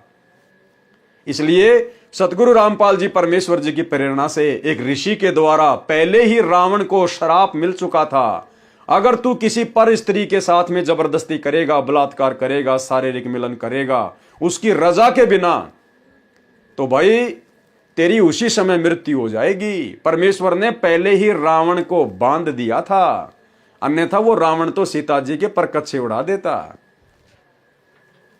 सीता जी ने विनय की कि हे स्वामी, आपने मेरी अग्नि परीक्षा भी ली थी, मैं भी आत्मा से कहती हूं रावण ने मेरे साथ मिलन नहीं किया। कारण था कि उसको एक ऋषि का श्राप था कि यदि तू किसी पर स्त्री से बलात्कार करेगा तो तेरी उसी समय मृत्यु हो जाएगी, यदि पर स्त्री की सहमति से मिलन करेगा तो ऐसा नहीं होगा, जिस कारण से रावण मुझे छू भी नहीं सका मिलन के लिए। हे प्रभु, मैं गर्भवती हूं, ऐसी स्थिति में कहां जाऊंगी। रावण जैसे व्यक्तियों का भाव नहीं है। रामचंद्र जी आदेश देकर सभा छोड़कर चले गए। सीता जी के बारंबार इतनी विनती करने के बावजूद भी श्री रामचंद्र जी ने सीता की एक बात नहीं मानी और अपनी धर्म पत्नी को अनदेखा करके सभा छोड़ के चले गए। और भाइयों और बहनों, असली रामचंद्र, असली आदि राम सतगुरु रामपाल जी, कबीर भगवान, आप और हमने कितनी बड़ी गलती की थी। सीता ने तो कोई गलती भी नहीं की, पाक साफ थी। आप और हम तो सतलोक में अपने बाप से धोखा करके आए थे, उनके साथ में धोखा करके, और यहां आने के बाद भी उन्होंने करोड़ों बार अपनी शरण में लिया, हमें उपदेश दिया, अपना भगत बनाया, शिष्य बनाया, शिष्या बनाई। उसके बावजूद भी उन करोड़ों जन्मों में हमने गुरुदेव को ठुकरा दिया, उनकी भक्ति को पूर्ण नहीं किया। उसके बावजूद भी ये परमात्मा आप और हम आत्माओं की पुकार पर एक क्षण में दौड़कर चला आता है कि गोता मारूं स्वर्ग में, जा बैठूं पाताल, और गरीब दास ढूंढता फिरूं अपने हीरे मोती लाल। पहुंचूंगा क्षण एक में जन अपने के काज, और हिरणा कुश उदर उदारिया, नरसिंह जू धर लूं साज। ये परमेश्वर इतना दयालु, इतना कृपालु, इतना रहम दिल, परम दयालु, दया के सागर। और श्री रामचंद्र जी, जिनको दुनिया भगवान मान के पूज रही है, अपनी निष्पाप निष्कलंकित पत्नी की तरफ उन्होंने मुड़कर भी नहीं देखा, आदेश कर दिया कि अयोध्या से बाहर हो जा। तो सोचिए भाई और बहनों, कौन राम और कौन आदि राम। रात और दिन का अंतर है, रात और दिन का। रावण जैसे व्यक्तियों का अभाव नहीं है। रामचंद्र जी आदेश देकर सभा छोड़कर चले गए और कहते हुए गए कि मैं निंदा का पात्र नहीं बनना चाहता, मेरे कुल को दाग लगेगा। सीता जी को धरती भी पैरों से खिसकती नजर आई, आसमान में अंधेरा छाया दिखाई दिया, संसार में कुछ दिनों का जीवन शेष लगा। सीता अयोध्या छोड़कर चल पड़ी, मुड़ मुड़ कर अपने राम को तथा उनके महलों को देखने की कोशिश करती रही, और दूर जंगल में जाकर ऋषि वाल्मीकि जी की कुटिया के निकट थक कर गिर गई, अचेत हो गई। ऋषि वाल्मीकि स्नान करने के लिए आश्रम से निकले, सामने एक युवती गर्भा अवस्था में अचेत पड़ी देखकर निकट गए, अपने आश्रम से औषधि लाए, सीता जी के मुख में डाली। गर्मी का मौसम था, ठंडे जल के छींटे मुख पर मारे। ये आंखों देखी घटना कौन बता सकता है कि जिस समय सीता जी को श्री रामचंद्र जी ने अयोध्या से निष्कासित किया था, उस समय वो गर्मी का महीना था, उस समय गर्मी का महीना था। और ऋषि वाल्मीकि जी की कुटिया के पास जैसे वो जाकर गिरी, तो ऋषि जी अपनी कुटिया से दवाई लेकर आए, औषधि लेकर आए। क्या रामायण में लिखा हुआ है? किसी राम कथावाचक ने बताई? ये गुप्त बातें हैं जो केवल परमेश्वर ही बता सकते हैं, आप और हमारे विश्वास को दृढ़ करने के लिए कि जो महापुरुष कबीर सागर के सरलार्थ को लिख रहा है वो स्वयं आदि पुरुष है, अनादि पुरुष है, कबीर परमेश्वर है। ऋषि वाल्मीकि स्नान करने के लिए आश्रम से निकले, सामने एक युवती को गर्भावस्था में अचेत पड़ी देखकर निकट गए, अपने आश्रम से औषधि लाए, सीता जी के मुख में डाली। गर्मी का मौसम था। क्या कह रहे हैं गुरुदेव? गर्मी का मौसम था, ठंडे जल के छींटे मुख पर मारे। उसी समय सीता जी सचेत होकर बैठ गई। ऋषि ने नाम और गांव पूछा तो बताया कि नीचे पृथ्वी है, ऊपर आसमान है। आगे कुछ भी बताने से इनकार कर दिया। ऋषि दयावान होते हैं, कहा बेटी संसार तो स्वार्थ का है, धन्यवाद कर परमात्मा का, तू मेरे आश्रम में आ गई। यानी ऋषि वाल्मीकि जी की कुटिया के पास जाकर अचेत होकर गिरना, यह भी सीता के ऊपर गुरुदेव सतगुरु रामपाल जी भगवान का एक रहम था, क्योंकि वो परमेश्वर की आत्मा थी, परमेश्वर ने उसको संभाल के रखना था। बेटी मुझे अपना पिता मान और मेरे पास रह। सीता जी ऋषि वाल्मीकि जी के आश्रम में रहने लगी। ऋषि ने भी बात आगे नहीं बढ़ाई। परमेश्वर कबीर जी जो त्रेता युग में ऋषि मुनिंदर जी के रूप में लीला करने आए थे, हनुमान जी से मिले। सतसाहे बोला, हनुमान जी ने राम राम कहा तथा खड़ा होकर ऋषि जी का सत्कार किया तथा एक पत्थर पर स्वयं बैठ गए, दूसरे पर ऋषि को बैठने के लिए आग्रह किया। दोनों ने स्थान ग्रहण कर लिया। हनुमान जी ऋषि जी को पहचानने की कोशिश करने लगे। ऋषि जी ने कहा, क्या सोच रहे हो हनुमान, मैं वही ऋषि हूं। मेरे आश्रम में वानर ने सीता जी का कंगन घड़े में डाला था, उसमें अन्य कंगन भी वैसे ही थे। हे हनुमान, वह कंगन कैसा रहा? हनुमान जी को पहचानते देर नहीं लगी और ऋषि जी को प्रणाम फिर किया। हे ऋषि जी, आपका कैसे आना हुआ? परमेश्वर कबीर जी जो कि उस समय मुनिंदर ऋषि के रूप में थे, उन्होंने कहा, हे पवन पुत्र, मैं आपको भक्ति ज्ञान कराने आया हूं। आप जिस दशरथ पुत्र रामचंद्र की पूजा पूर्ण परमात्मा मानकर कर रहे हो, आप धोखे में हो। जो जन्मता मरता है वह पूर्ण परमात्मा नहीं हो सकता। क्या कह रहे हैं गुरुदेव भाई और बहनों? जो जन्मता मरता है वह पूर्ण परमात्मा नहीं हो सकते।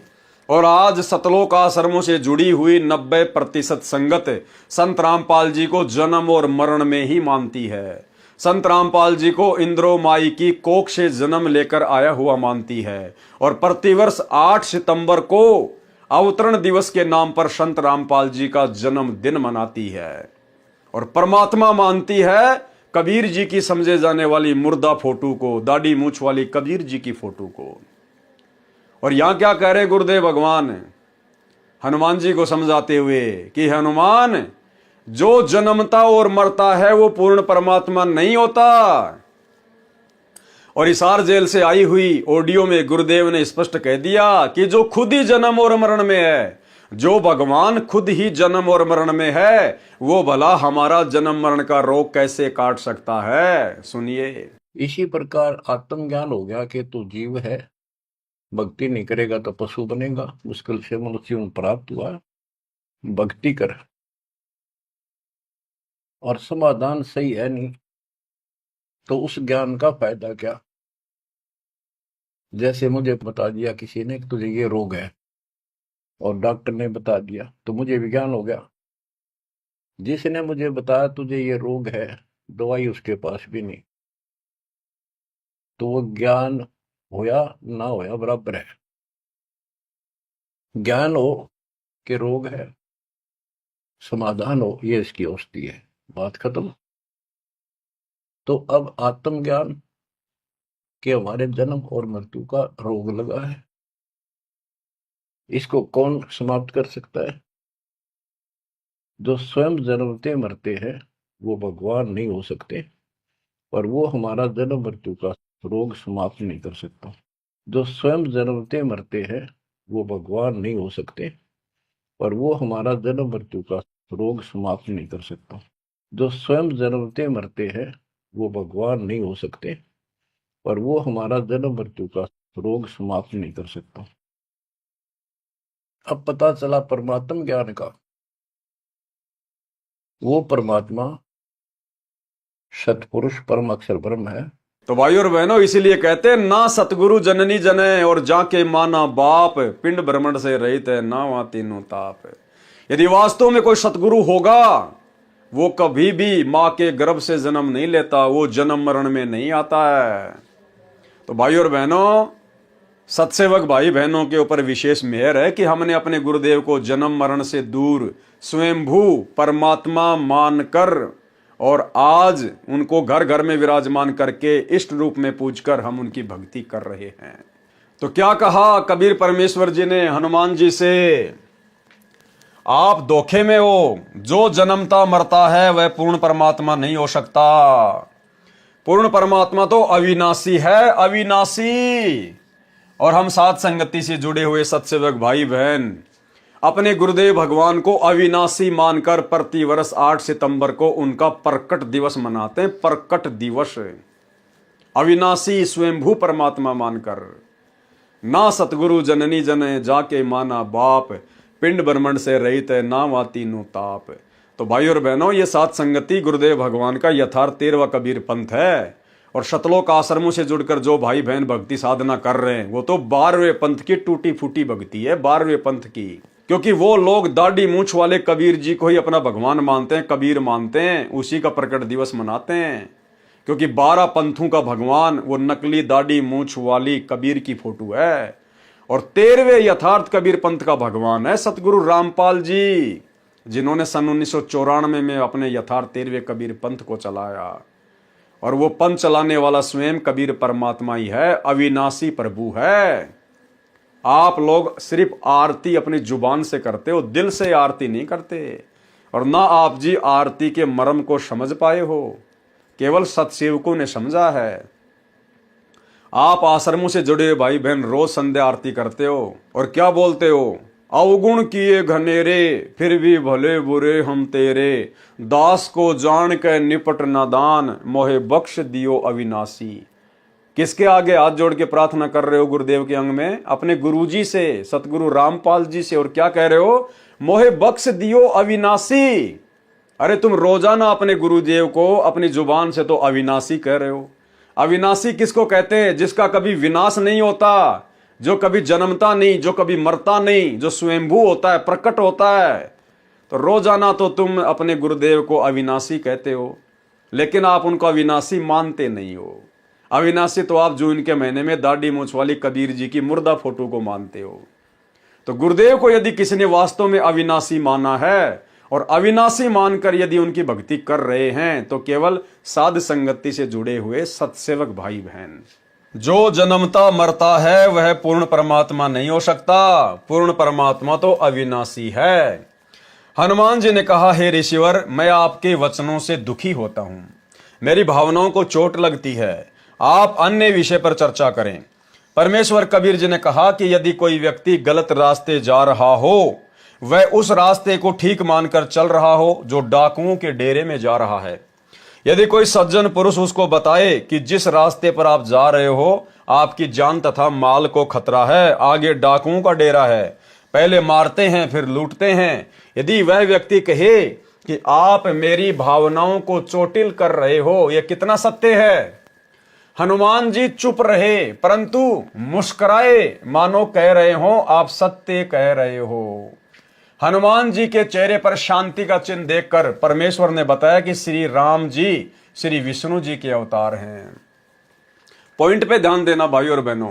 जब गुरुदेव भगवान ने हनुमान जी को सच्चाई बताई, एग्जाम्पल दिया, तो हनुमान जी चुप रहे परंतु मुस्कुराए, मानो कह रहे हो कि आप सत्य हो।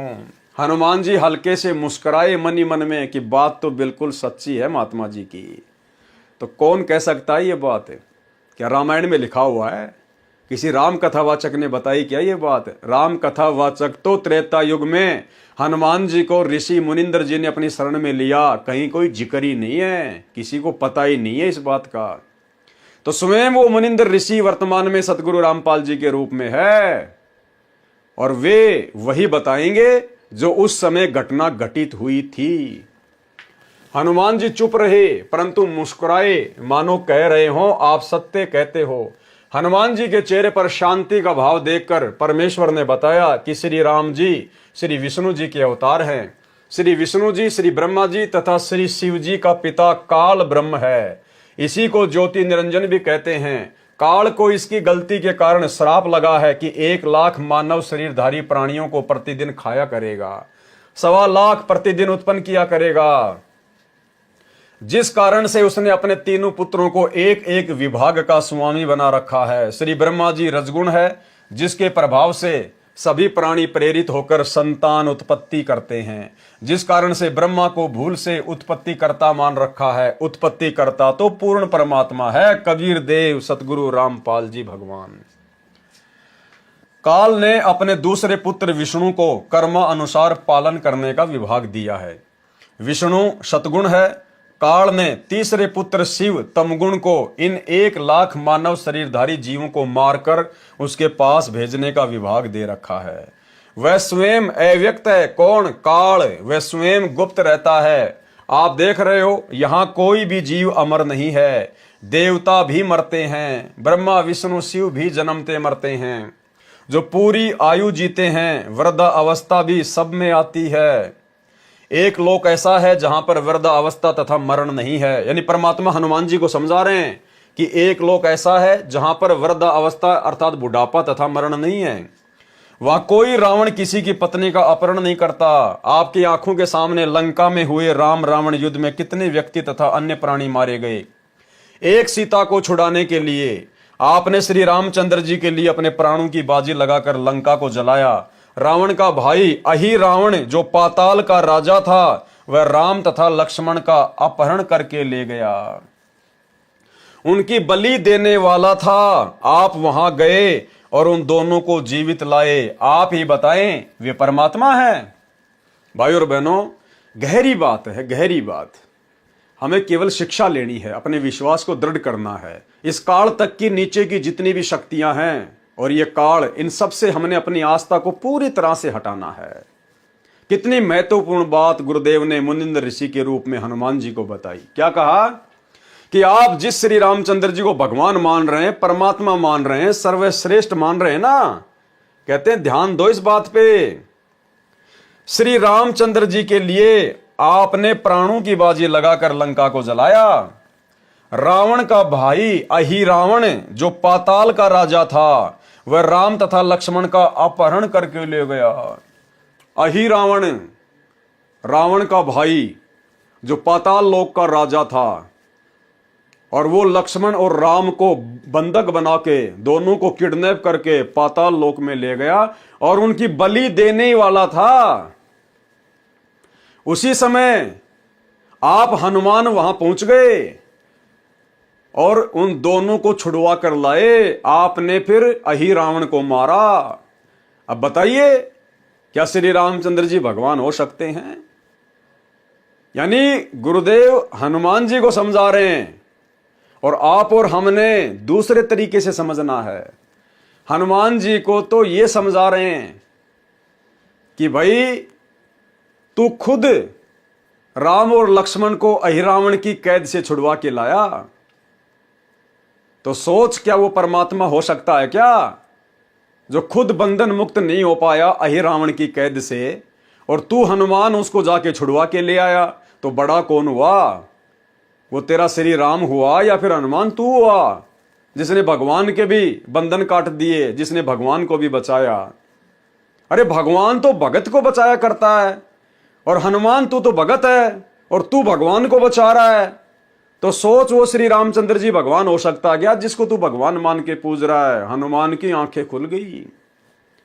और आप और हमारे लिए सबसे बड़ा पॉइंट ये है भाई और बहनों, कि उस समय वो हनुमान नहीं गया था श्री राम और श्री लक्ष्मण को छुड़वाने के लिए। उस समय श्री रामचंद्र जी को और लक्ष्मण को छुड़वाने के लिए हनुमान जी का रूप बनाकर सतगुरु रामपाल जी परमेश्वर गए थे। ये कबीर भगवान गया था। विचार करने की बात है। श्री रामचंद्र जी तो भगवान और हनुमान जी उसके भगत। अरे तो भगत ज्यादा शक्तिशाली होता है या भगवान ज्यादा शक्तिशाली होता है?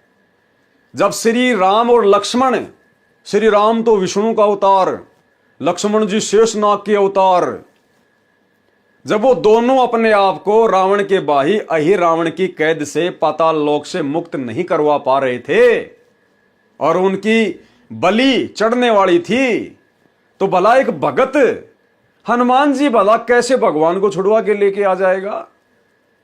फिर तो भगवान से बड़ा हनुमान हो गया, भगत बड़ा हो गया फिर तो भाई और बहनों, अहि रावण की कैद से श्री राम और लक्ष्मण को हनुमान का रूप बनाकर समर्थ शक्ति आदि राम कबीर परमेश्वर सतगुरु रामपाल जी ने छुड़वाया। क्योंकि करे करावे साइया मन में लहर उठा, दादू सिर दर जीव के आप बगल हो जा। और आप और हमें और अधिक कैसे विश्वास हो, आप और हम भाई बहन प्रतिदिन रोजाना असुर निकंदन रमेणी करते हैं, असुर निकंदन रमेणी। और इस रमेणी में गुरुदेव ने क्या बताया कि 33 करोड़ देवी देवताओं की और काल की जो मुख्य शक्तियां हैं उनकी महिमा है, लेकिन ये उनकी वास्तविक महिमा नहीं है। इस महिमा के पीछे हाथ कबीर देव का है, कबीर परमात्मा का है। केवल इनको तो फोकट में खुश किया जा रहा देवी देवताओं को। और इस रमेणी में श्री ब्रह्मा विष्णु महेश के द्वारा जितने भी महान कार्य किए गए हैं, उन महान कार्यों के पीछे जिस शक्ति का हाथ है वो है कबीर देव सतगुरु रामपाल जी। और क्या कह रहे हैं परमात्मा, रावण महिरावण से मारे, महिरावण या फिर अहिरावण दोनों एक ही हैं। रावण महिरावण से मारे और सेतु बांध से ना दल तारे, जरा सिंध और बाली खपाए, कंस केश चानोर हराए। तो रावण को भाई और बहनों किसने मारा सूक्ष्म रूप में? सतगुरु रामपाल जी ने, कबीर परमेश्वर ने। तो रावण के छोटे भाई को फिर कौन मारेगा? महिरावण को कौन मारेगा? वही सतगुरु रामपाल जी भगवान। सेतु बांध से ना दल तारे, रामचंद्र जी का पुलिया किसने बनवाया? कबीर परमेश्वर सतगुरु रामपाल जी ने। तो गुरुदेव स्पष्ट कर रहे रमेणी में कि रावण महिरावण से मारे, सेतु बांध से ना दल तारे, यानी सर्व कार्य हमारे गुरुदेव भगवान ने किए। अन्यथा ये तो जीव हैं आप और हमारी तरह, बालक हैं बालक। मूसल तो दादाजी उठा सकता है, बच्चे को तो केवल फोकट की महिमा दे रखी है कि मेरे बेटे ने मूसल उठा लिया, मेरे बेटे ने मूसल उठा लिया। तो सारे काम हमारे गुरुदेव भगवान ने किए। इन सभी देवी देवताओं के, ब्रह्मा विष्णु महेश के, दुनिया में जो भी आप बड़ी बड़ी लीलाएं देखते हैं देवी देवताओं की, उन सब के पीछे हाथ हमारे गुरुदेव भगवान का, कबीर परमात्मा का। इसलिए हमारे गुरुदेव भगवान की महिमा नहीं की जा सकती। हमारे पास में शब्द नहीं है इनकी महिमा के लिए। 7 समुद्र की मसी करूं, लेखनी करूं बन राय, और धरती का कागज करूं, पर सतगुरु गुण लिख्या ना जाए। रावण का भाई अहिरावण जो पाताल का राजा था, वह राम तथा लक्ष्मण का अपहरण करके ले गया, उनकी बलि देने वाला था। आप वहां गए और उन दोनों को जीवित लाए। आप ही बताएं, वे परमात्मा हैं। जिस समय नाग फांस शस्त्र के छोड़ने से सर्पों ने श्री राम तथा आप तथा सर्व सेना व लक्ष्मण तक बांध दिया था, सर्प आप सबको जकड़े हुए थे, आप सब विवश थे। अब बताओ, अब हनुमान जी लक्ष्मण और रावण को पाताल से छुड़वा के कैसे ले आएगा? हनुमान जी भी असमर्थ है। जब रावण ने अपनी सिद्धि शक्ति से रामचंद्र जी की पूरी सेना को राम लक्ष्मण हनुमान सहित नाग फांस में बांध दिया था, उस समय हनुमान जी भी बिल्कुल सावधान होके खड़े हुए थे और चारों तरफ उनके सर्प लिपटे हुए थे, उनको जकड़ रखा था। श्री हनुमान जी अपने आप को बंधन मुक्त नहीं करा पाए, श्री रामचंद्र जी अपने आप को बंधन मुक्त नहीं करा पाए। और उस समय श्री रामचंद्र जी ने अपने वाहन से पुकार की, हे गरुड़ मेरी रक्षा कर, हे गरुड़ मेरी रक्षा कर। अब वो गरुड़ कहां से रक्षा कर देगा बेचारा? वो तो पक्षी है, वो तो भगवान की सवारी है। जब भगवान अपने बंधन नहीं काट पा रहा तो भगवान का भगत कहां से काट देगा? तो उस गरुड़ रूप में भी इसी समर्थ शक्ति सतगुरु रामपाल जी भगवान ने सबको बंधन मुक्त किया। और परमेश्वर ने फिर कहा कि काटे बंधन विपत्ति में और कठिन कियो संग्राम, और चीनो रे नर प्राणियों वो गरुड़ बड़ो के राम है। तो भाई और बहनों, ये सारी मिथ्या, ये सारी दंत कथाएं जो आज से पहले चल रही थी कि गरुड़ ने रामचंद्र जी को नाग फांस से मुक्त किया, रावण ने राम और लक्ष्मण को अहिरावण की कैद से छुड़वाया, हनुमान जी द्रोणागिरी पहाड़ को उठा लाए, ये सब फोकट की महिमा। असल में इन सब के पीछे परम शक्ति कबीर देव सतगुरु रामपाल जी भगवान का हाथ था। इसी प्रकार भाई और बहनों, ये परमेश्वर गुप्त रूप में सारी लीलाएं करते हैं, सारी की सारी लीलाएं। तो बताओ, अहिरावण की कैद से हनुमान जी लक्ष्मण राम को कैसे छुड़वा लेंगे जब वो खुद नाग फांस में जकड़े पड़े थे, अपने आप को नाग फांस से मुक्त नहीं कर पा रहे थे? तो भला पाताल में जाके रामचंद्र जी को कैसे अहिरावण की कैद से हनुमान छुड़वा के ला सकता है? ये सारे काम पूज्य गुरुदेव भगवान ने किए। नाग फांस शस्त्र के छोड़ने से सर्पों ने श्री राम तथा आप कौन, हनुमान तथा सर्व सेना व लक्ष्मण तक बांध दिया था। सर्प आप सबको जकड़े हुए थे, आप सब विवश थे। कुछ समय में आप सबको रावण की सेना आसानी से काट डालती। उस समय गरुड़ को पुकारा गया, उसने नागों को काटा। आप तथा रामचंद्र बंधन मुक्त हुए। यदि परमात्मा इतना विवश है कि अपना बंधन नहीं काट सका तो पुजारियों का क्या होगा, विचार करो। ठीक इसी प्रकार भाई और बहनों, इस एक लाइन को आधार बनाकर दास फिर से उन तमाम मंद बुद्धि भक्तों को संदेश देना चाहता है जो वर्तमान में अपने गुरुदेव सतगुरु रामपाल जी को मानुष समझ रहे हैं और उनकी जमानत के ठेकेदार बने हुए हैं कि हम गुरुजी की जमानत करवाएंगे, हम गुरुजी की जमानत करवाएंगे। कुछ एक बिहार के, कुछ एक कानपुर के, एक कोई पुस्तक वगैरह निकाल रखी है उन्होंने मुकदमों को लेकर, गुरुजी पर ये मुकदमे लगे, वो मुकदमे लगे। हमने क्या चाटना है उनको? हमें पता है कि इस परमेश्वर के ऊपर दुनिया का कोई मुकदमा काम नहीं करता, अपनी मर्जी से बैठा है, अपने मिशन को पूरा करके आएगा। तो ये लाइन क्या कह रही है? यदि परमात्मा इतना विवश है कि अपना बंधन नहीं काट सका तो पुजारियों का क्या होगा, विचार करो। तो वे जितने भी भाई बहन जो गुरुदेव की जमानत के ठेकेदार है ना, उनको इस लाइन पर ध्यान देना चाहिए कि भाई यदि सतगुरु रामपाल जी परमात्मा नहीं है आप लोगों की नजरों में, और यदि वो बंधन में हैं, हिसार जेल में हैं और अपने आप को मुक्त नहीं करवा पा रहे, अपनी जमानत करवाने में विवश हैं, और तुम लोग जमानत कराओगे तभी हिसार जेल से बाहर आएंगे, तो भाई फिर उनको परमात्मा मानना छोड़ दीजिए, फिर उनको परमात्मा कहना छोड़ दीजिए। फिर ऐसा परमात्मा किसी काम का नहीं जो खुद बंधन मुक्त नहीं हो पा रहा, फिर भला हमें वो परमात्मा काल के बंधन से कैसे मुक्त करवाएगा। और गुरुदेव तो कहते हैं भाई कर ले गुरु वकील मुकदमा भारी है। अरे हम जीवों का मुकदमा धर्मराज के दरबार में चल रहा है, गुरुदेव तो हमें उस मुकदमे से बरी करवाने आए, जन्म मरण के मुकदमे से। और नालायको तुम अपने गुरु को इतना कमजोर, इतना बेबस, इतना लाचार समझ रहे हो कि तुम उनकी जमानत के ठेकेदार बने हो कि हम गुरुजी की जमानत लगाएंगे, हम गुरुजी के लिए प्रयास करेंगे तो गुरुजी बाहर आएंगे। तो ये मूर्खता है, एक भगत होकर सबसे बड़ी मूर्खता। इस मूर्खता को छोड़िए और साध संगति से जुड़कर ज्ञान को आधार बनाकर गुरु को बंधन मुक्त परमेश्वर मानकर भक्ति कीजिए। पता नहीं तुम लोग नित्य नियम भी ढंग से करते हो कि नहीं करते हो। अगर करते तो इतनी बड़ी गलती ना करते गुरु की जमानत के ठेकेदार बनने के, क्योंकि रोजाना नित्य नियम में गुरुदेव हमें क्या संदेशा देते हैं। गरीब ऐसा सतगुरु हम मिल्या, बेपरवाह अबंध, परम हंस पूर्ण पुरुष, रोम रोम रविचंद। हम किसकी महिमा कर रहे हैं नित्य नियम में? अपने गुरुदेव की, सतगुरु रामपाल जी की। और क्या कह रहे हैं अपने गुरुदेव को कि हमें ऐसे समर्थ गुरुदेव भगवान मिल गए आज कलयुग की पिछली पीढ़ी में, जो बेपरवाह अबंध, जिनको किसी की कोई परवाह नहीं है, ना काल की, ना दुर्गा की, ना ब्रह्मा विष्णु महेश की, किसी की नहीं। निर्विकार निर्भय तू ही और सकल भयमान, और सब पर तेरी साहिबी तुझ पे साहिब नाए। तो एक तरफ तो आप अपने गुरु जी को सुबह सुबह कहते हो कि ऐसा सतगुरु हम मिला, बेपरवाह अबंध, अबंध यानी जिसको कोई बांध के नहीं रख सकता, जिसको कोई कैद में नहीं रख सकता, और परम हंस पूर्ण पुरुष, रोम रोम रविचंद। और फिर ऐसे समर्थ गुरुदेव भगवान की तुम जमानत के ठेकेदार बने हुए हो। भाई आप खुद भी 84 में जाने के काम कर रहे हो, और आप अपने पीछे जिन 10-20 लोगों को मूर्खता में लगा कर बैठे हो, उनको भी बेचारों को नरक में ठोकने की तैयारी कर रहे हो। क्योंकि गुरु मानुष कर जानते वो नर कहिए अंध, ओवे दुखी संसार में आ गए यम के फंद। यदि परमात्मा इतना विवश है कि अपना बंधन नहीं काट सका तो पुजारियों का क्या होगा, विचार करो।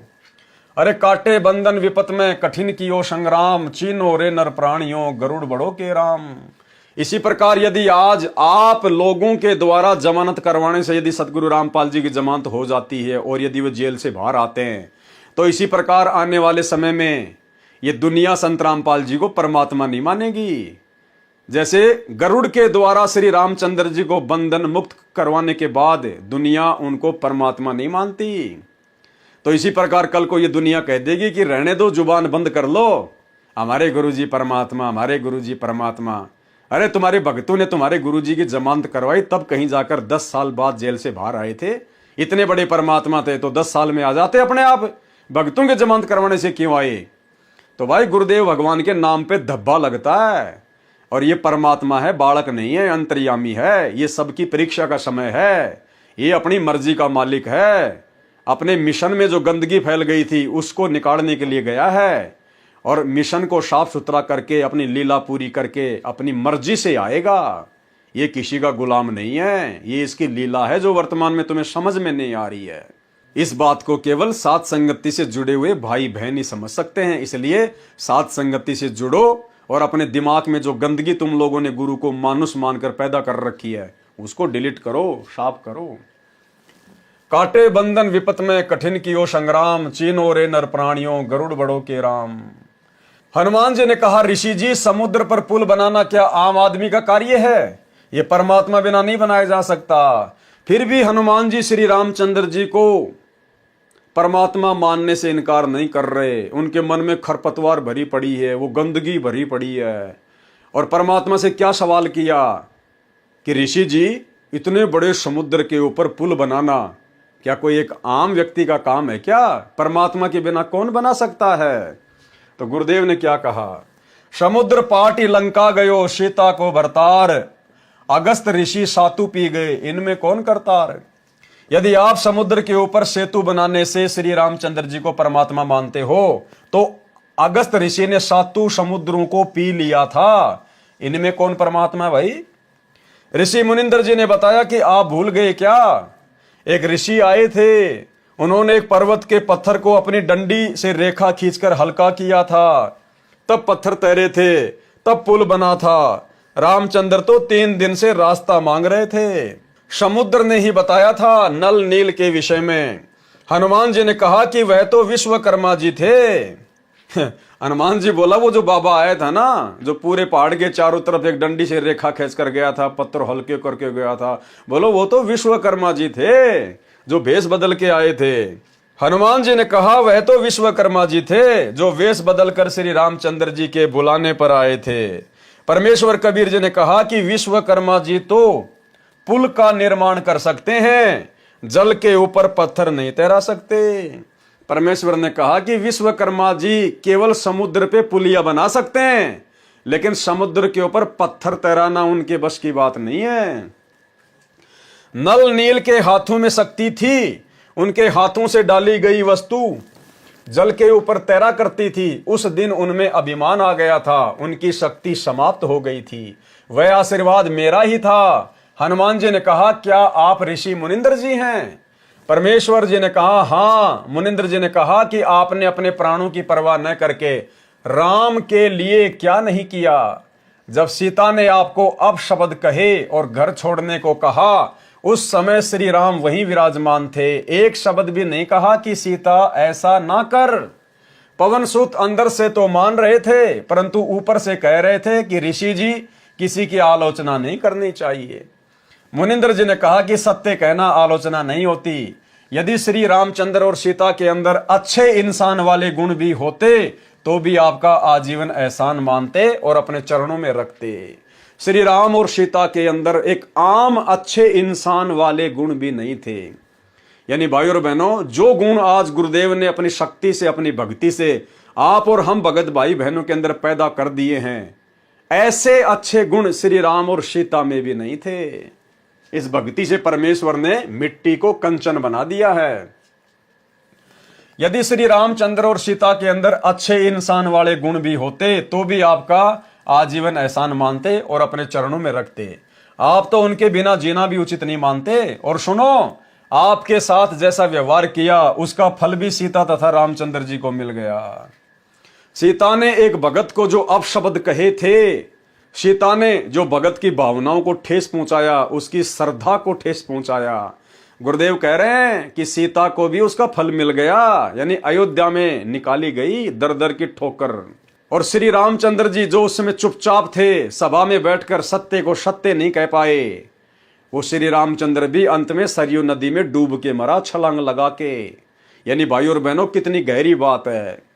हम भगत भाई बहनों ने किसी की भी श्रद्धा का, हम भाई बहनों ने किसी की भी भावनाओं का मजाक नहीं बनाना चाहिए। हमने किसी को भी अपशब्द नहीं कहने चाहिए, अन्यथा परमेश्वर का विधान है।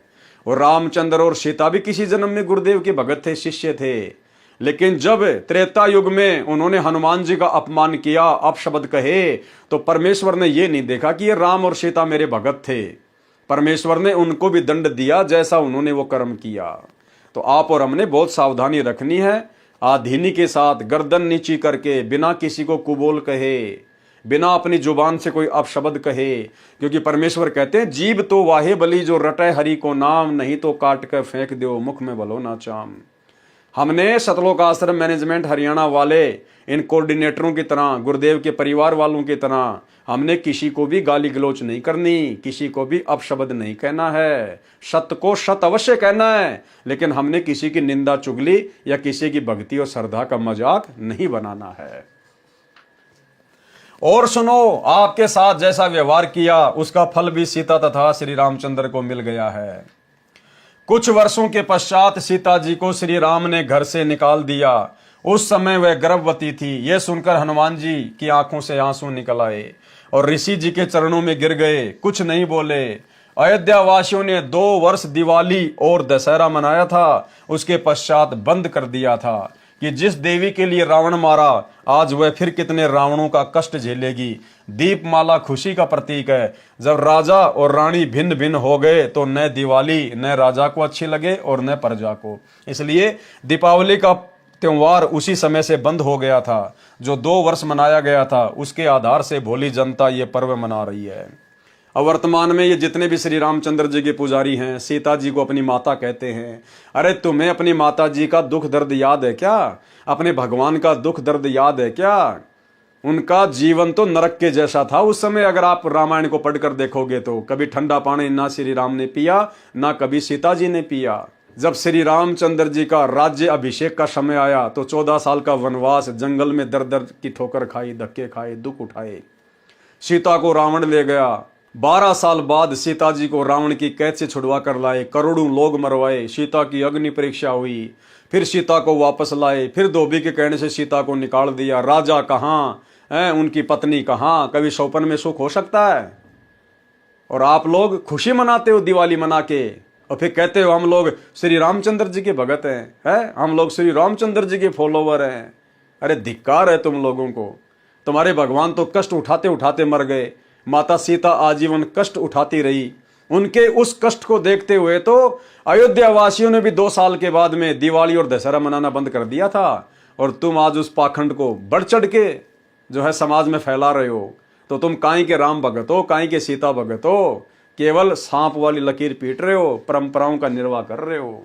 इसी प्रकार दशहरा तथा रावण दहन की परंपरा चली आ रही है। यदि किसी के घर पर किसी जवान की मृत्यु हो जाती है तो वह परिवार तथा रिश्तेदार कोई त्योहार नहीं मनाते।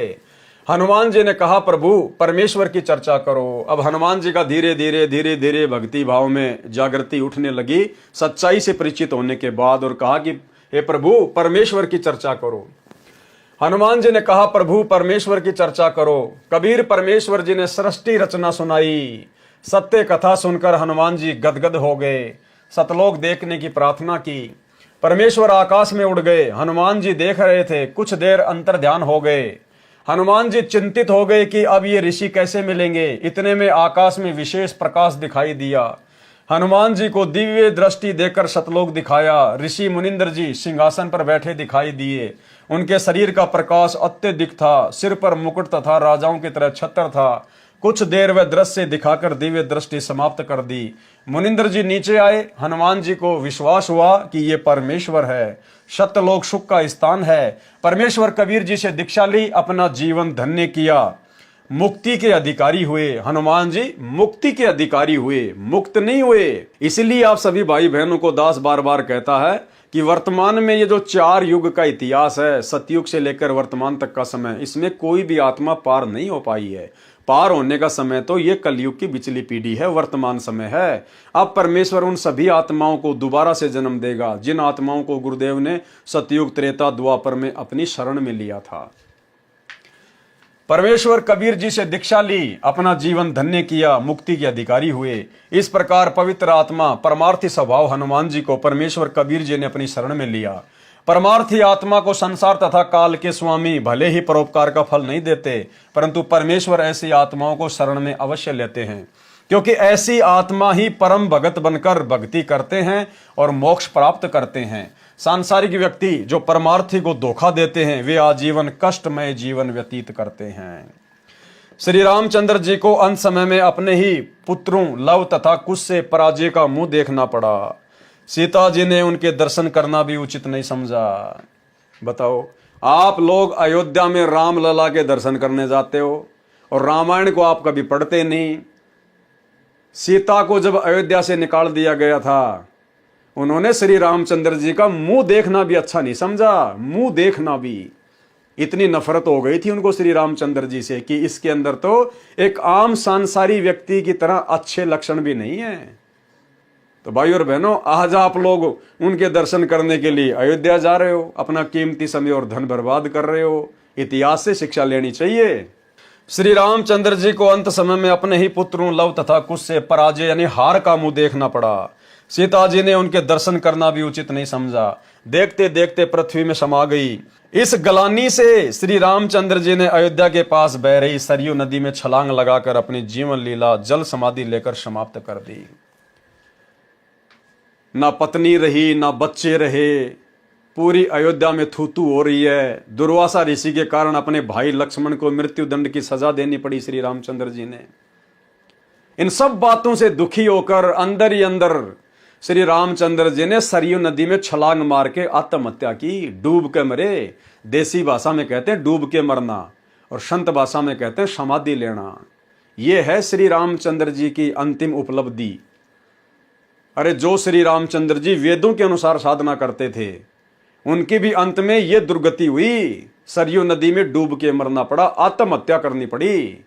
और आप लोग दशरथ पुत्र श्री रामचंद्र जी को ही भगवान मान के राम राम राम राम जय श्री राम, आप लोगों की कैसे मुक्ति होगी? कैसे हो रही है वर्तमान में? रोडों के ऊपर कुत्ते वाली मौत हो रही है। खरबूजे की तरह फूट फूट के लोग मर रहे हैं। जिनकी गाड़ियों के पीछे जय श्री राम लिखा होता है, एक्सीडेंट में उनका चकनाचूर निकला हुआ मिलता है रोड पे। तो भाई, असली राम को पहचानो, असली आदि राम को पहचानो। मृत्यु होगी तो भी परमात्मा टाल देगा, भगत के नजदीक नहीं आएगी। उसको कहते हैं श्री राम। वो श्री राम कबीर देव सतगुरु रामपाल जी है। सत्संग सुनकर पहचानिए। श्री रामचंद्र जी ने अयोध्या के पास बह रही सरयू नदी में छलांग लगाकर अपनी जीवन लीला जल समाधि लेकर समाप्त की। परमार्थी हनुमान जी को निस्वार्थ दुखियों की सहायता करने का फल मिला। परमात्मा स्वयं आए, मोक्ष मार्ग बताया, जीव का कल्याण हुआ। हनुमान जी फिर मानव जीवन प्राप्त करेंगे तथा परमेश्वर कबीर जी उनको शरण में लेकर मुक्त करेंगे। उस आत्मा में सत्य भक्ति बीज डल चुका है। अब क्या होगा? हनुमान जी का तो फिर से मनुष्य जन्म होगा। हो सकता है परमात्मा इस कलयुग की बिचली पीढ़ी में दया कर दें या फिर कर दी हो। वो हनुमान, जिस हनुमान को भगवान मान के दुनिया पूज रही है, वो हनुमान जी वर्तमान में सतगुरु रामपाल जी को, अगर इस समय गुरु जी उनको जन्म देंगे तो संत रामपाल जी को भगवान मान के पूजेगा। और आप लोग अपनी अज्ञानता में, आध्यात्मिक नादानी में, शास्त्रों की नासमझी में उस हनुमान जी को ही भगवान मान के पूज रहे हो। अरे हनुमान जी की तो वैसे भी पूजा नहीं करनी चाहिए, क्योंकि वो तो एक भगत था। हनुमान जी तो खुद भक्ति किया करता था श्री रामचंद्र जी की, और तुम उस भगत को ही पूज रहे हो। तो ये सबसे बड़ी मूर्खता है, नादानी है। भाई और बहनों, जिस समझ के लिए परमेश्वर ने आज वर्तमान में आप और हम अरबों इंसानों को जो मनुष्य जन्म दिया है, वो केवल मोक्ष प्राप्ति के लिए दिया है। शास्त्रों को समझकर, ज्ञान को समझकर, सच्चे गुरु की पहचान करके भक्ति करने के लिए दिया है। अभी मौका है, जब तक सतगुरु रामपाल जी के चरण कमल धरती पर हैं। भाई और बहनों, सत्संग सुन के अपना आत्म कल्याण करवा लीजिए, अन्यथा उसके बाद में दुर्गति होगी, दुर्दशा होगी। धरती पर कोई बचाने वाला नहीं मिलेगा। 2028 युग परिवर्तन का समय है। प्रकृति तांडव मचाएगी, हर प्रकार से प्राणियों को दुखी करेगी। त्राईमाम मचेगा। कारण चाहे युद्ध हो, महायुद्ध हो, गृह युद्ध हो, बाढ़ हो, भूकंप हो, अनावृष्टि, अतिवृष्टि, सूखा, अकाल, महामारियां, कुछ भी त्राईमाम मचेगा इस पृथ्वी पर। दाने दाने को लोग तरसेंगे। तब कहीं जाकर दुनिया को हिसार जेल में बैठे हुए संत रामपाल जी में पूर्ण परमात्मा के दर्शन होंगे। ये कार्य वैसे संभव नहीं है। तो भाई और बहनों, समय रहते समझ जाओ उस युग परिवर्तन के समय में अपनी कमर तुड़वाने से बच जाओ। अगर शरण में आ जाओगे, परमेश्वर आपकी भी रक्षा करेगा, आपके परिवार की भी रक्षा करेगा। अन्यथा आने वाले समय में अंधकार ही अंधकार है, दुर्गति ही दुर्गति है। तो हनुमान जी को परमात्मा फिर से जन्म देंगे, हनुमान जी को फिर से मानव जन्म मिलेगा, या तो वर्तमान समय में या फिर किसी अन्य युग में, जब भी परमात्मा की दया होगी, मेहर होगी। लेकिन आप और हमारे ऊपर मेहर हो चुकी है, दया हो चुकी है। आप और हम आत्माएं उस हनुमान जी से भी लाखों गुना उत्तम आत्मा है, जो परमेश्वर ने सारी प्रोसीजर को पार करवा कर, यानी आप और हम ना जाने कितनी बार हनुमान बन चुके हैं, कितनी बार श्री राम बन चुके हैं, कितनी बार ब्रह्मा विष्णु महेश बन चुके हैं। ये सारी प्रोसीजर पार करके आज आप और हम कलयुग की पिछली पीढ़ी में परमेश्वर के द्वारा अपने चरणों में लिए गए हैं। तो भाई और बहनों, अपने आप को कमजोर भी मत समझो और अपने आप को अहंकार में बहुत बड़ा भी मत समझो। ज्ञान आधार से परमात्मा का दास समझो। और ये सारे राजपाट, सुख, स्त्री, आनंद, फलाना दिखना, धन संपत्ति, राजा महाराजा, देवी देवता, ये सारे सुख हम भोग चुके हैं। ये सारे झूठे आनंद हम उठा चुके हैं और उस आनंद के प्रतिफल में उससे भी कई गुना ज्यादा दुख और नरक भी भोग चुके हैं। इसलिए हमने उन झूठे सुखों की तरफ ध्यान नहीं देना। आधीनी भाव से, दास भाव से गुरुदेव का दास बनकर अपनी भक्ति सफल करनी है और सदा रहने वाले अमर सुखों को सतलोक में भोगना है। तो भाई और बहनों, गुरुदेव भगवान की बहुत बड़ी रजा, बहुत बड़ी मेहर, जो परमेश्वर ने अपने कर कमल से लिखित पुस्तकों के ऊपर वीडियो बनाने की सत प्रेरणा अपने बच्चों को दी है। आज हमारा विश्वास गुरुदेव के आशीर्वाद से दृढ़ होता जा रहा है और यही दृढ़ता एक दिन हमें सतलोक का अधिकारी बनाएगी। तो आज के वीडियो में केवल इतना ही। कल रात्रि 8 बजे कबीर सागर के सरलार्थ के ऊपर एक नए वीडियो के साथ सभी भाई बहन फिर से दास के Facebook page Pawan Das is live के ऊपर लाइव जुड़िए। तब तक गुरुदेव भगवान हम सबको आज्ञा दें, इजाजत दें, अपना आशीर्वाद दें। बंदी छोड़ सतगुरु रामपाल जी भगवान की जय हो।